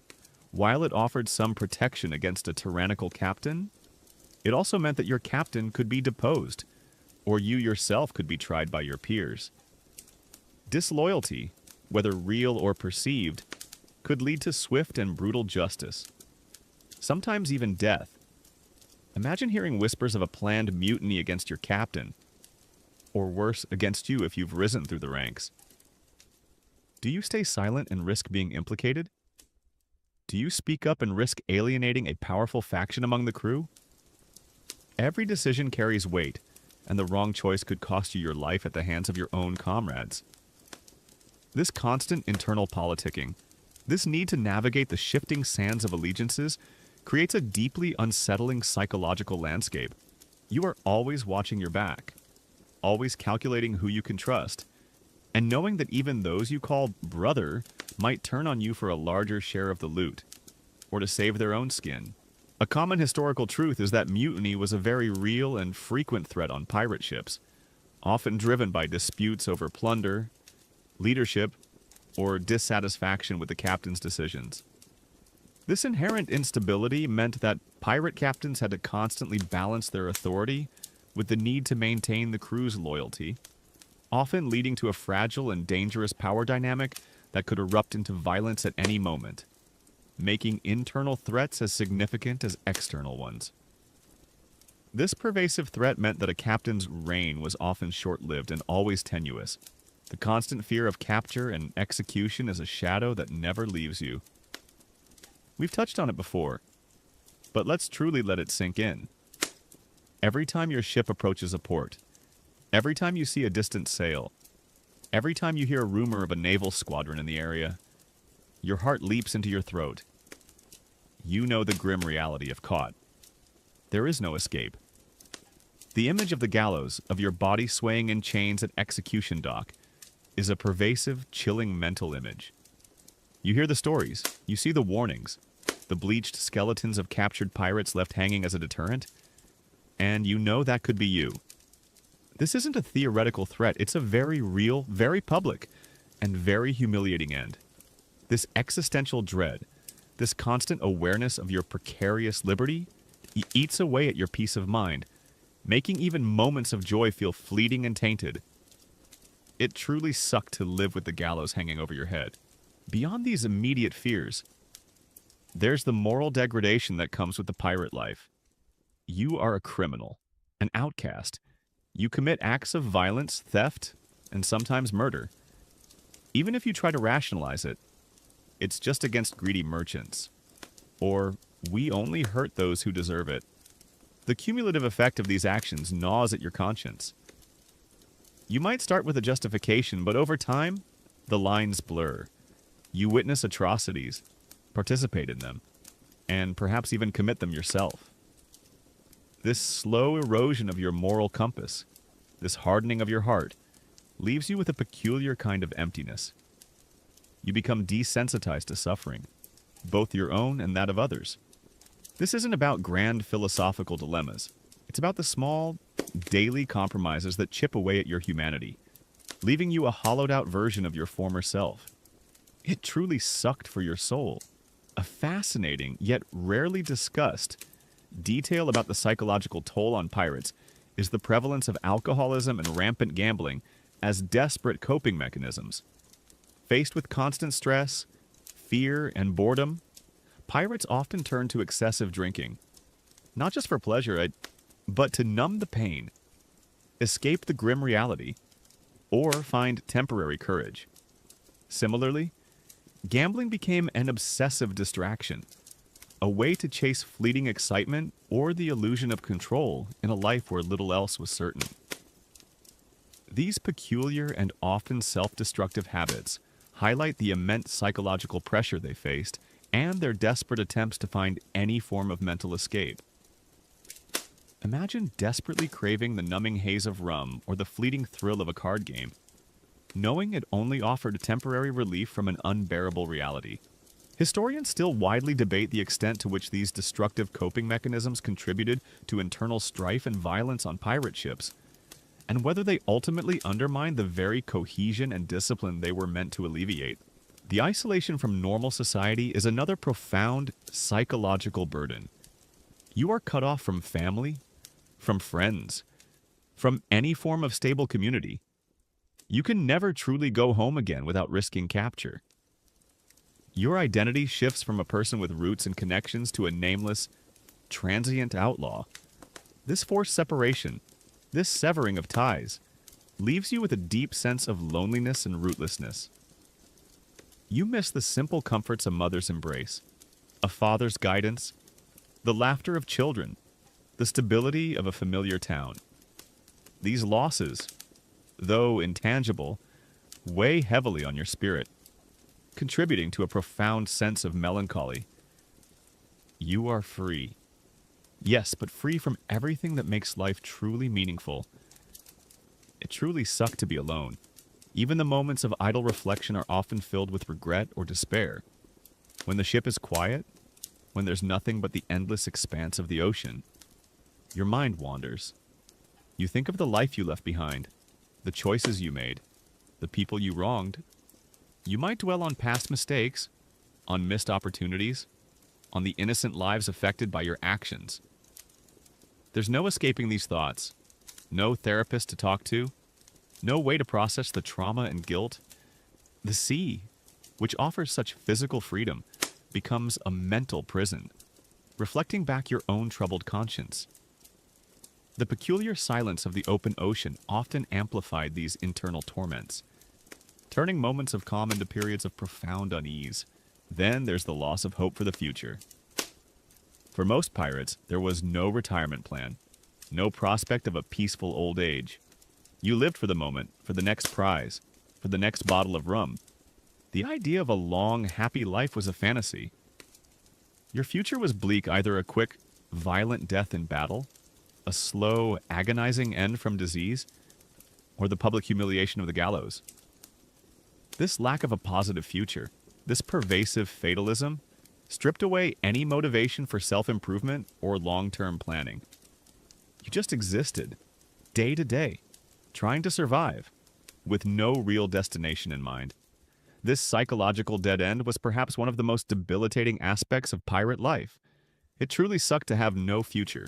Historians still widely debate how frequently pirates actually managed to retire with their plunder and integrate back into society, and whether these rare success stories were outliers that fed the romantic myth or a more common, albeit dangerous, path. The unpredictability of income also contributed to psychological stress. While successful raids could yield immense wealth, these periods of plenty were often followed by long stretches of lean times, where no prizes were found, and provisions dwindled. You lived from hand to mouth, always hoping for the next big score, but never certain when it would come. This financial insecurity, this constant feast or famine cycle, added another layer of anxiety to an already stressful existence. You might go from having pockets full of gold to being utterly destitute in a matter of weeks, leading to desperation and resentment among the crew. It was a peculiar form of economic torture, keeping you perpetually on edge. The superstitions rampant among sailors and pirates, while often a source of peculiar comfort, could also fuel paranoia and fear.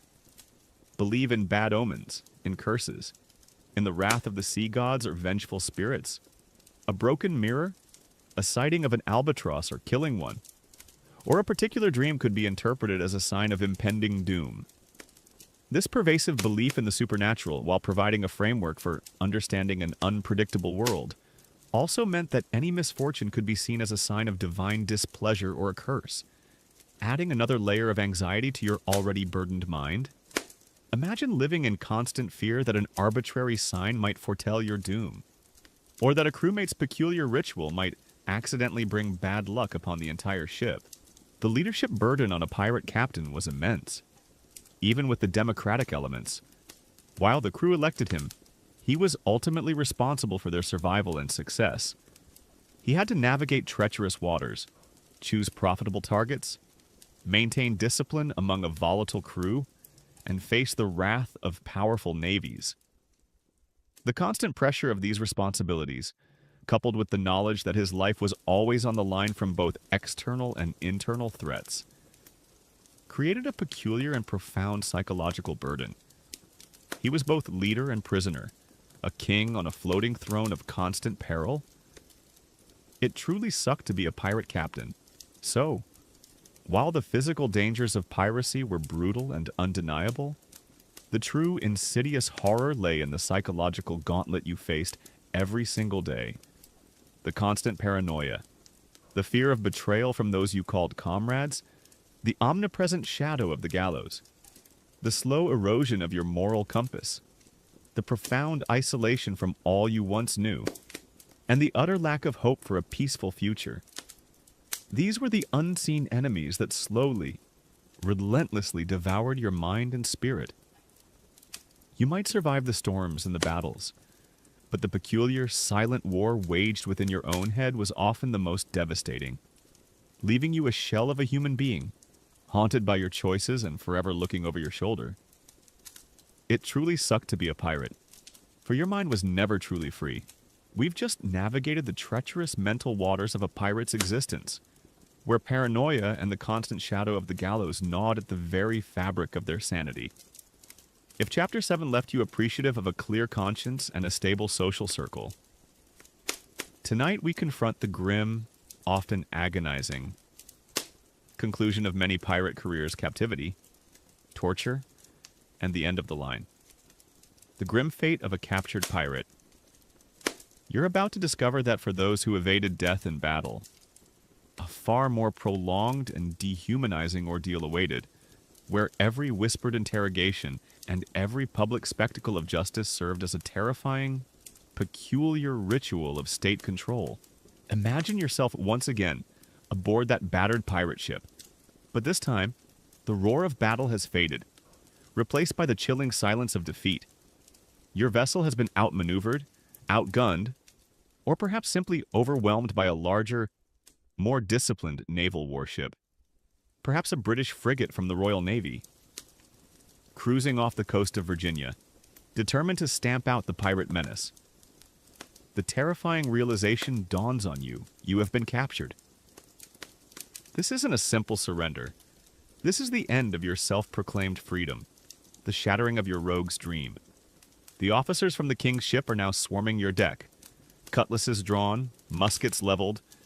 You're roughly disarmed, your hands bound tightly, often behind your back, cutting off circulation. You're pushed and shoved, sometimes kicked, forced into a line with your defeated comrades. The contempt in the eyes of your captors is palpable. You are not prisoners of war. You are criminals.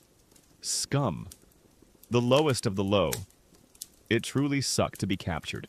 The immediate aftermath of capture is a profound psychological shock. One moment you were a freebooter, master of your own destiny. The next you are a shackled dog.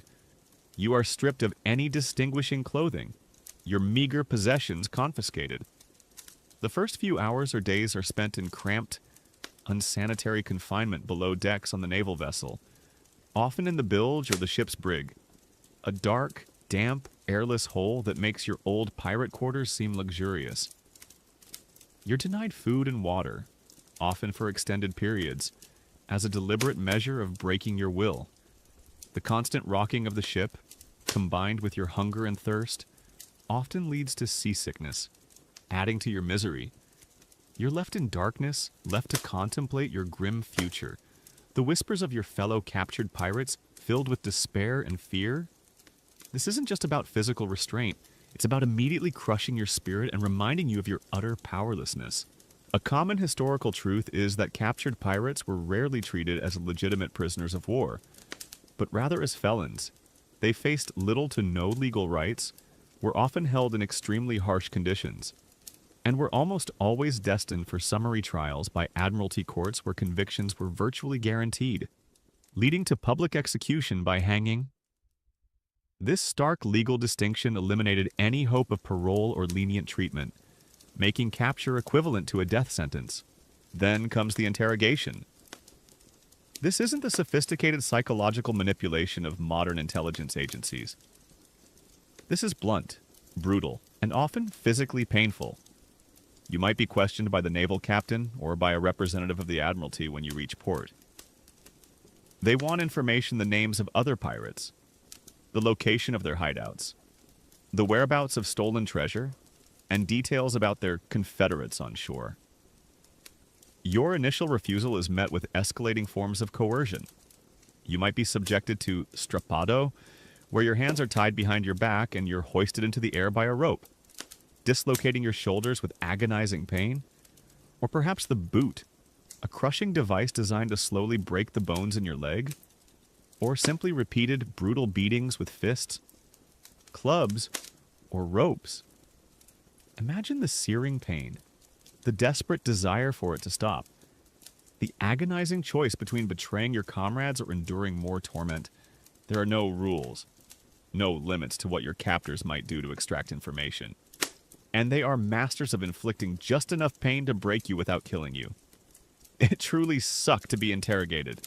A fascinating yet rarely discussed detail about pirate interrogations is the strategic use of psychological torment, often more subtle than physical torture, to break a pirate's will. Interrogators would sometimes exploit known pirate superstitions, threaten their families if known, or play on their isolation and paranoia by suggesting betrayal from their own crewmates. They might offer false promises of leniency or even freedom, only to snatch them away, repeatedly crushing the pirate's hope. This peculiar blend of physical brutality and mental manipulation highlights a sophisticated, albeit cruel, understanding of human psychology for the era.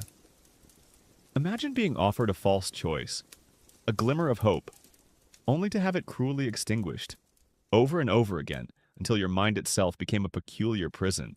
Historians still widely debate the actual effectiveness of these brutal interrogation techniques in extracting truthful and actionable intelligence from pirates. and whether the information gained was often unreliable due to the extreme duress and desire for the torment to cease. Once you reach port, often a major colonial hub like Boston, Massachusetts, or Port Royal, Jamaica, you're paraded through the streets, a public spectacle of your downfall. You're held in a damp, rat-infested prison cell, often in chains with little food or clean water. The air is thick with the smell of waste and despair. You wait, sometimes for weeks or months, for your trial. The trial itself is a farce. You are tried by an admiralty court, composed of naval officers and colonial officials, all of whom have a vested interest in seeing you convicted. There's no jury of your peers, no real defense counsel. Witnesses against you might be forced confessions from your captured crewmates, or the sworn testimony of merchant captains you once plundered. Your pleas of innocence, of coercion, of desperation fall on deaf ears. The verdict is almost always guilty. It truly sucked to go on trial. Then comes the sentencing, which is almost universally death by hanging. The judge, often with a stern and self-righteous demeanor, reads your condemnation, listing your crimes against the king and commerce, and pronouncing your fate. You hear the words, "to be hanged by the neck until you are dead." The weight of those words, the absolute finality of them, settles upon you like a shroud. You might be given a brief period, perhaps a day or two, to make your peace, to write a final letter if you are literate, or to receive a visit from a clergyman, though even this is often just another opportunity for a final confession and public repentance. The public execution is the ultimate horror, designed not just to punish you, but to serve as a gruesome warning to others. You are led through the streets, often in a cart or on foot, shackled with guards all around you, to the gallows, often a prominent location by the water, like Execution Dock in London or similar spots in colonial towns. A vast crowd gathers, shouting insults, throwing refuse, eager for the spectacle. You see the wooden structure, the dangling noose, and perhaps the bodies of other condemned men still hanging in chains, swaying in the breeze, decaying reminders of their fate. You stand on the platform, perhaps aloud a few final words, which are often drowned out by the jeers of the crowd. The hangman adjusts the noose around your neck, tight and rough. You look out at the sea, the same sea that once promised freedom, now awaiting your lifeless body. The drop is swift, sometimes breaking your neck instantly, sometimes causing a slow, agonizing strangulation. It truly sucked to be executed. A peculiar and deeply disturbing practice after some pirate executions was gibbeting. Your body, rather than being immediately cut down, might be covered in tar to preserve it and then encased in an iron cage, or gibbet, which was then hoisted high on a prominent pole at the entrance to a harbor or along a coastline. There your corpse would remain, sometimes for months or even years, slowly decaying and picked clean by birds. A macabre, constant warning to all approaching ships and to the local populace. Imagine the chilling horror of seeing these decaying bodies swinging in the wind, a silent, perpetual testament to the consequences of piracy. This wasn't just death, it was an extended public humiliation, turning your body into a peculiar piece of gruesome art. Historians still widely debate the true effectiveness of public executions and gibbeting as deterrents to piracy, and whether they genuinely reduced pirate activity or simply led pirates to become even more ruthless to avoid capture. Even for those who managed to escape capture, the long-term psychological scars of a life on the run, of constant fear and violence, would be immense. You would live a life of perpetual paranoia, unable to trust anyone, always looking over your shoulder. You might suffer from what we now recognize as severe post-traumatic stress disorder (PTSD), haunted by flashbacks of battles, the screams of the dying, and the faces of your victims. Sleep would be elusive, filled with nightmares. You would likely turn to alcohol or other vices to numb the pain, further eroding your health and stability.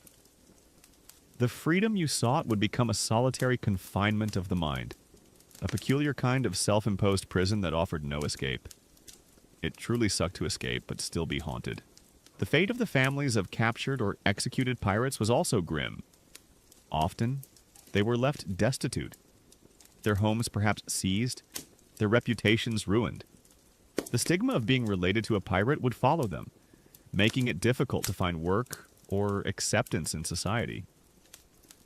This peculiar ripple effect of your choices meant that your downfall extended far beyond your own life, casting a long, dark shadow over those you left behind. The legal and political ramifications of your capture also added to the peculiar terror. You weren't just an individual, you were a symbol.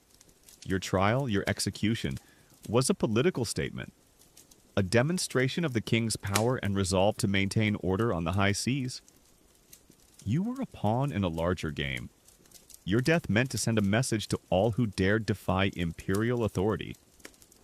This peculiar dehumanization, being reduced from a living person to a political symbol, was another layer of indignity in your final days.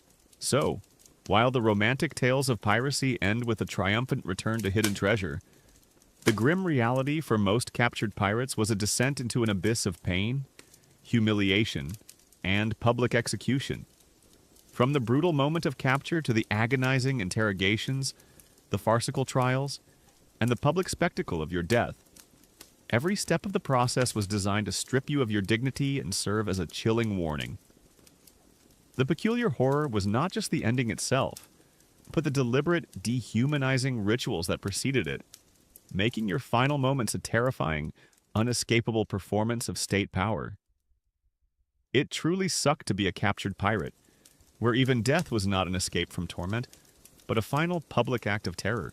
We've just faced the chilling, agonizing end of a pirate's career, from brutal capture and interrogation to the public spectacle of the gallows and the lingering horror of the gibbet. If Chapter 8 left you profoundly grateful for modern legal systems and the absence of gibbets in your local harbor, tonight we reflect on the deeper, often unseen, costs that plagued every aspect of a pirate's life, even if they somehow avoided capture beyond the horizon. The unseen costs of a life of plunder. You're about to discover that the pursuit of fleeting riches came with a profound and irreversible physical, social, and spiritual degradation, making every moment of freedom a peculiar form of slow, self-inflicted torment. Imagine yourself, now one of the rare few who somehow managed to escape the gallows. Perhaps you deserted, slipped away in a crowded port like New Orleans, Louisiana, or vanished into the vastness of the American frontier. You're no longer sailing, no longer fighting, but the phantom ship of your past still haunts you. The first unseen cost you carry is the permanent physical degradation of your body. Remember the constant malnutrition from Chapter 2. Your body is likely a wreck. Your teeth, if you have any left, are probably rotten or missing, causing constant pain and making it difficult to eat. Your gums are likely permanently scarred from scurvy. Your muscles are wasted from years of inadequate nutrition, replaced by a lingering weakness. Your bones ache constantly, a souvenir of countless storms, brutal labor, and the ever-present dampness of the ship. You might have chronic digestive issues from years of bad food and contaminated water. Your skin is leathered and prematurely aged by constant sun exposure, wind, and salt spray. You might suffer from chronic coughs, lingering fevers, or persistent skin ailments that never truly heal. Even if you escape the amputation table, your body carries the indelible marks of a life of extreme hardship. It truly sucked to have a broken body. Then there are the unhealed injuries and chronic pain. Remember the chaotic combat from Chapter 6. Even minor wounds, poorly treated, leave lasting damage. Perhaps you have a mangled finger, a stiff knee from a poorly set bone, or a chronic limp from an old injury that never properly healed. Every movement is accompanied by a dull ache or a sharp twinge, the phantom pains of imagined lost limbs, or the real aches of those you almost lost, are a peculiar, constant companion. You carry the physical memory of every blow, every fall, every near-fatal accident. Modern medicine, as we know it, simply didn't exist to offer long-term relief or rehabilitation. You live with your pain, gritting your teeth, finding solace only in the numbing haze of cheap alcohol, further damaging your already failing health. Your body is a testament to the brutality of your past, a peculiar kind of walking museum of pain. A common historical truth is that long-term physical disabilities and chronic health issues were rampant among former sailors and pirates. Even those who escaped the gallows due to the harsh living conditions, poor nutrition, lack of medical care, and repeated exposure to violence.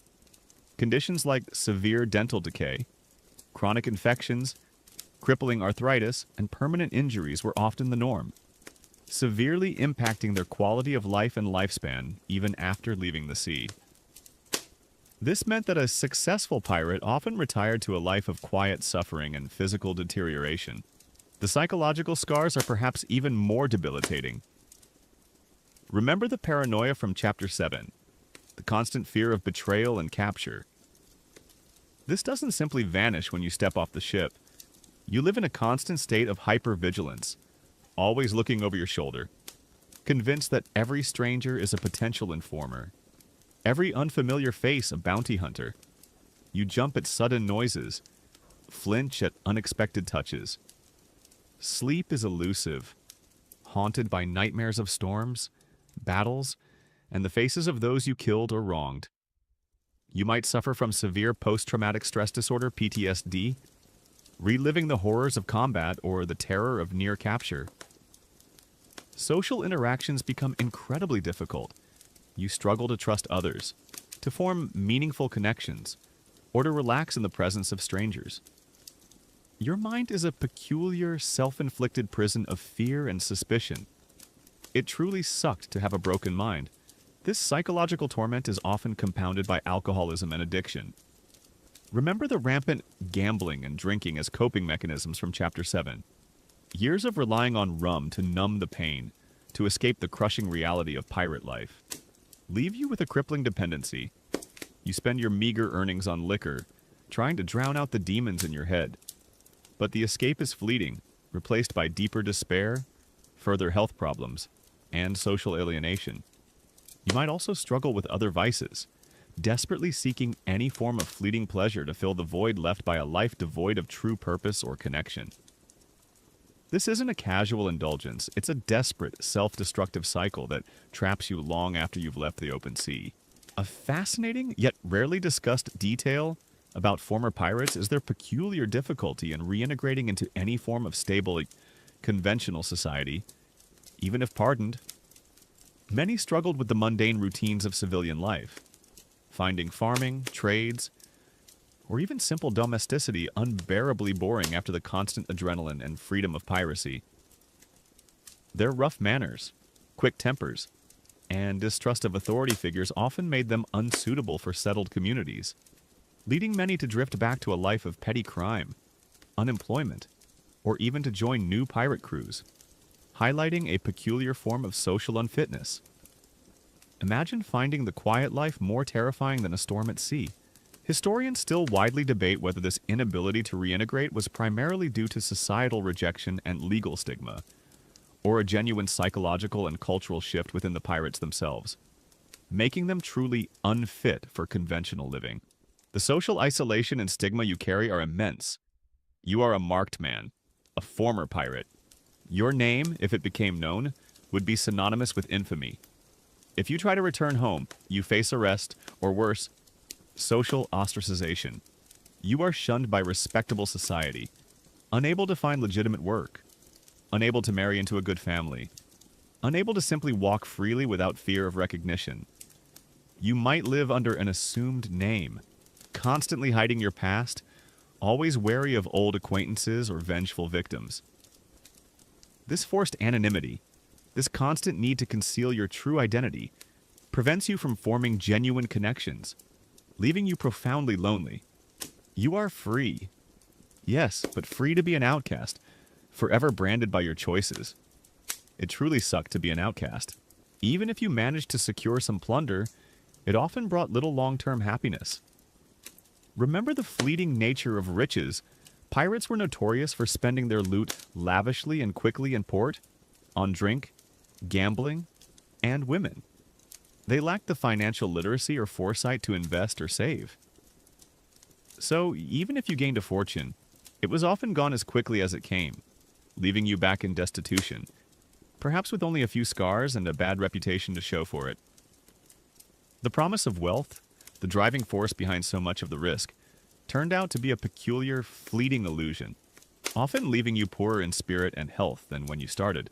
The lost opportunities and shattered dreams weigh heavily on you. You sacrificed a conventional life, a family, a home, a legitimate trade, a respected place in society for a life of fleeting adventure and constant peril. You gave up the possibility of raising children, of watching them grow, of having a legacy beyond infamy. You might constantly think about what if, about the path not taken, about the person you could have been. This profound sense of regret, this peculiar emptiness, fills the quiet moments, a silent torment that no amount of stolen gold can assuage. It's the realization that you traded everything for very little, a chilling and irreversible transaction. Historians still widely debate the true number of pirates who genuinely retired from the life with substantial wealth, versus those who died poor or were quickly apprehended, and whether the romantic image of the wealthy, retired pirate is mostly a fabrication that masked a far grimmer reality. The spiritual emptiness of the pirate life is a profound, unseen cost. Many pirates, having lived a life of violence, greed, and defiance of moral codes, often found themselves grappling with a sense of profound spiritual dread, particularly as they aged or faced their end. The constant breaking of societal and religious norms, the shedding of innocent blood, the abandonment of moral principles, these acts left a void that no amount of plunder or freedom could fill. You might find yourself haunted by the faces of your victims, or tormented by the fear of damnation. There were no priests on board for regular confession, no churches for solace. The sea offered no absolution, only vast, indifferent emptiness.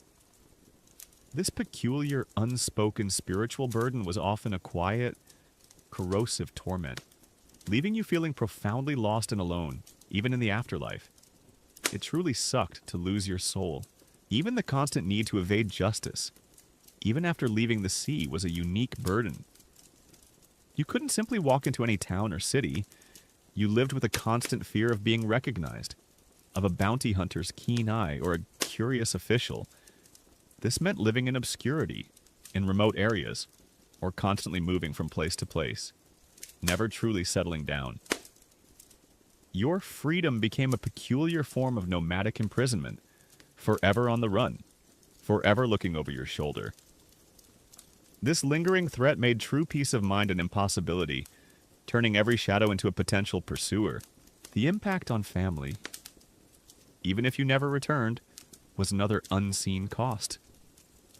Imagine the parents who never knew what happened to their son, the wives who waited endlessly for husbands who would never return, or the children who grew up without a father, marked by the stigma of his choices. Even if you escaped, your actions left a wake of despair and uncertainty for those who cared for you, a peculiar and profound legacy of absence and unresolved grief. Your freedom on the sea came at the cost of breaking hearts and tearing apart families. So, while the stories of pirates often end with daring escapes or a life of swashbuckling freedom, the grim reality for those who lived the life and survived was a profound and irreversible descent into physical decay, psychological torment, and social ostracism. Beyond the horizon of their perceived freedom lay a landscape of chronic pain, haunting paranoia, crippling addiction, and profound loneliness. They traded fleeting moments of plunder for a lifetime of unseen suffering. Their bodies broken, their minds scarred, and their souls perhaps forever lost. It truly sucked to live a life of plunder, for the cost of freedom was often far greater and far more devastating than any treasure could ever repay, leaving a peculiar and tragic legacy of their own making. We've just traversed the desolate landscape of a pirate's twilight years, marked by broken bodies, haunted minds, and profound isolation. a chilling testament to the unseen costs of their reckless freedom. If Chapter 9 left you with a lingering sense of melancholy for the human cost of a romanticized life, tonight we arrive at our final destination, the fading echoes of legend, the true legacy of pirate life. We're going to conclude our journey by peeling back the final layers of myth, contemplating how the thrilling legends of swashbuckling adventure endure, despite the stark and brutal reality we've uncovered, and revealing a sobering truth that the pursuit of fleeting liberty often led to deeper forms of personal degradation, making every glittering coin of plunder a peculiar silent promise of profound human sacrifice. Imagine yourself, now in the quiet comfort of your home, far removed from the stench of bilge water and the roar of cannon fire. You've journeyed through the grim daily routines, the appalling diets, the terrifying medical nightmares, the brutal justice systems, the relentless assaults of nature, the visceral horrors of combat, and the insidious psychological torments that defined a pirate's existence. You've seen how hunger gnawed at their bellies, how disease ravaged their bodies, how paranoia eroded their minds, and how the gallows awaited their inevitable downfall. Yet, despite all this, the myth of the pirate endures. Why do we, centuries later, still romanticize these figures? It's a peculiar phenomenon, a testament to the enduring power of storytelling over grim reality. Perhaps it's the allure of unfettered freedom.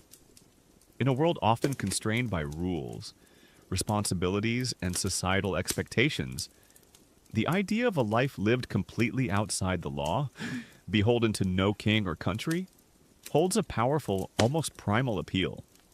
Imagine tossing aside all your obligations, charting your own course, and taking what you want from the world.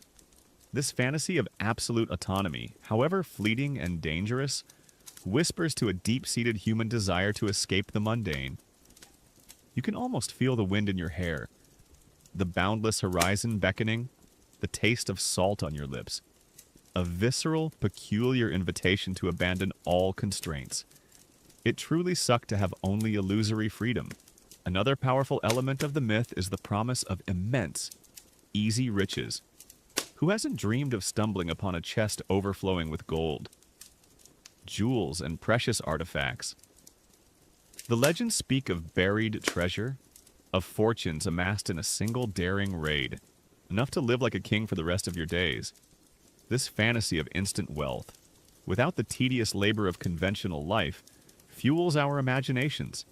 Even though, as we discovered in Chapter 9, most pirates died poor or squandered their loot almost immediately. The glittering promise of gold, however illusory, outshines the dull reality of constant hunger and disease.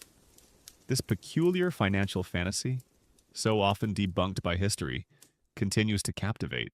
A common historical truth is that the romantic image of pirates as adventurous, treasure-hoarding rogues largely developed in the 19th and 20th centuries through popular literature like Robert Louis Stevenson's Treasure Island and film, diverging significantly from the brutal, impoverished, and disease-ridden reality of historical pirate life. These fictional narratives deliberately emphasized daring exploits and hidden gold, while downplaying the pervasive violence, squalor, and harsh justice that defined their existence. This cultural reimagining created a persistent myth far removed from the actual lives of pirates. The glamour of rebellion also plays a significant role. Pirates were, by their very nature, rebels against the established order. They defied kings, challenged powerful navies, and thumbed their noses at the rigid social hierarchies of their time. For those feeling oppressed or marginalized, the image of a pirate fearlessly charting his own course against a corrupt world can be strangely inspiring. They are the ultimate anti-heroes, living outside the system, taking justice into their own hands. This peculiar allure of defiance, of living life on your own terms, even if those terms were brutal and short, still resonates. Imagine the satisfaction of flipping off authority, even if it meant certain death later. Consider the peculiar allure of the unknown. The sea, especially in the 18th century, was a vast, mysterious frontier. Beyond the known charts lay uncharted waters, unexplored islands, and perhaps even unimaginable wonders. Pirates, by venturing into these unknowns, became symbols of exploration and discovery, albeit for illicit gains. This sense of boundless adventure, of sailing into the horizon with no limits, taps into our inherent human curiosity and desire for exploration. It's a subtle but powerful ingredient in the romantic myth, adding a dash of heroic quest to an otherwise brutal existence. A fascinating, yet rarely discussed, detail about the enduring pirate myth is the role of pirate fashion and iconic imagery, even if historically inaccurate, in solidifying their popular appeal. The eye patch, often for practical reasons like adjusting to dark holds. Not lost eyes, the hooked hand, the peg leg, the parrot, these peculiar and instantly recognizable visual cues, largely popularized by fiction, transformed ordinary criminals into larger-than-life characters, making them easily digestible and exciting figures in popular culture, far removed from their actual disfigured and diseased realities. Imagine a child dressing up as a pirate. They're rarely opting for the scurvy-ridden, perpetually itchy version. Historians still widely debate the precise origins and prevalence of many of these iconic pirate accessories, and whether their widespread adoption in popular culture has irrevocably distorted our understanding of historical pirate appearance in daily life. The element of danger and excitement is undeniable. While we've focused on the terror and pain of pirate life, the moments of high-stakes action, the chase, the boarding, the discovery of plunder, were undoubtedly exhilarating. These intense bursts of adrenaline and the thrill of living on the edge provided a stark contrast to the monotonous, often oppressive lives led by many in the 18th century. The stories capture these peaks of excitement, smoothing over the long, grueling troughs of boredom, hunger, and fear. This selective memory, this peculiar focus on the thrill rather than the consequence, allows the legend to flourish. However, as we conclude our journey, it's crucial to draw a stark line between the captivating myth and the harrowing reality. The true legacy of pirate life is not one of freedom and riches, but of profound human degradation and immense suffering. It was a life defined by pervasive physical misery, constant hunger, rampant disease, scurvy, dysentery, fevers, primitive medical care that often hastened death, unhealed injuries, chronic pain, and premature aging. Their bodies were constantly breaking down, a testament to relentless hardship, intense psychological torment, living in a perpetual state of paranoia, distrusting even your closest comrades, haunted by the specter of betrayal and mutiny. The constant fear of capture and the gruesome public execution by hanging was a chilling, ever-present reality. Profound isolation and social outcast status, being irrevocably cut off from family, friends, and any form of stable, legitimate society, living a life on the run, forever an outcast, unable to truly belong anywhere, carrying a social stigma that affected not just them, but often their surviving families. Moral and spiritual erosion. The constant engagement in violence, theft, and cruelty, leading to a desensitization to suffering and a peculiar hollowing out of their moral compass, leaving them with profound regret and spiritual emptiness, often turning to destructive vices like alcoholism, fleeting and illusory rewards. Any wealth gained was often quickly squandered, providing only temporary relief from the grim reality, leaving them no better off in the long run than when they started. The promise of treasure was a mirage, leading them to a miserable end. The pirate life was a peculiar trap. It promised freedom but delivered confinement within a wooden prison of disease and fear. It promised riches but delivered destitution and a quick, wasteful end. It promised glory but delivered infamy and a public, humiliating death. The adventure was real. Yes, but it was an adventure forged in desperation and paid for with unbearable suffering. The enduring fascination with pirates today, in our books, movies, and theme parks, serves as a powerful reminder of our capacity to transform horrifying realities into thrilling fantasies.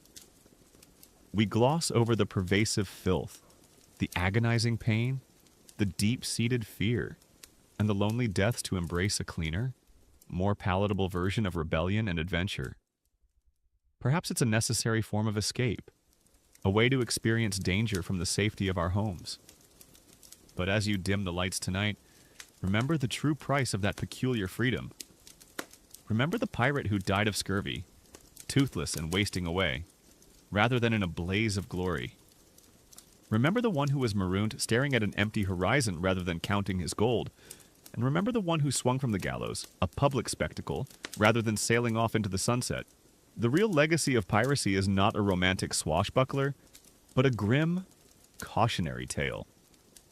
It's a testament to the fact that sometimes the greatest treasures are not found in chests of gold, but in the simple comforts of a healthy body, a peaceful mind, and a stable life.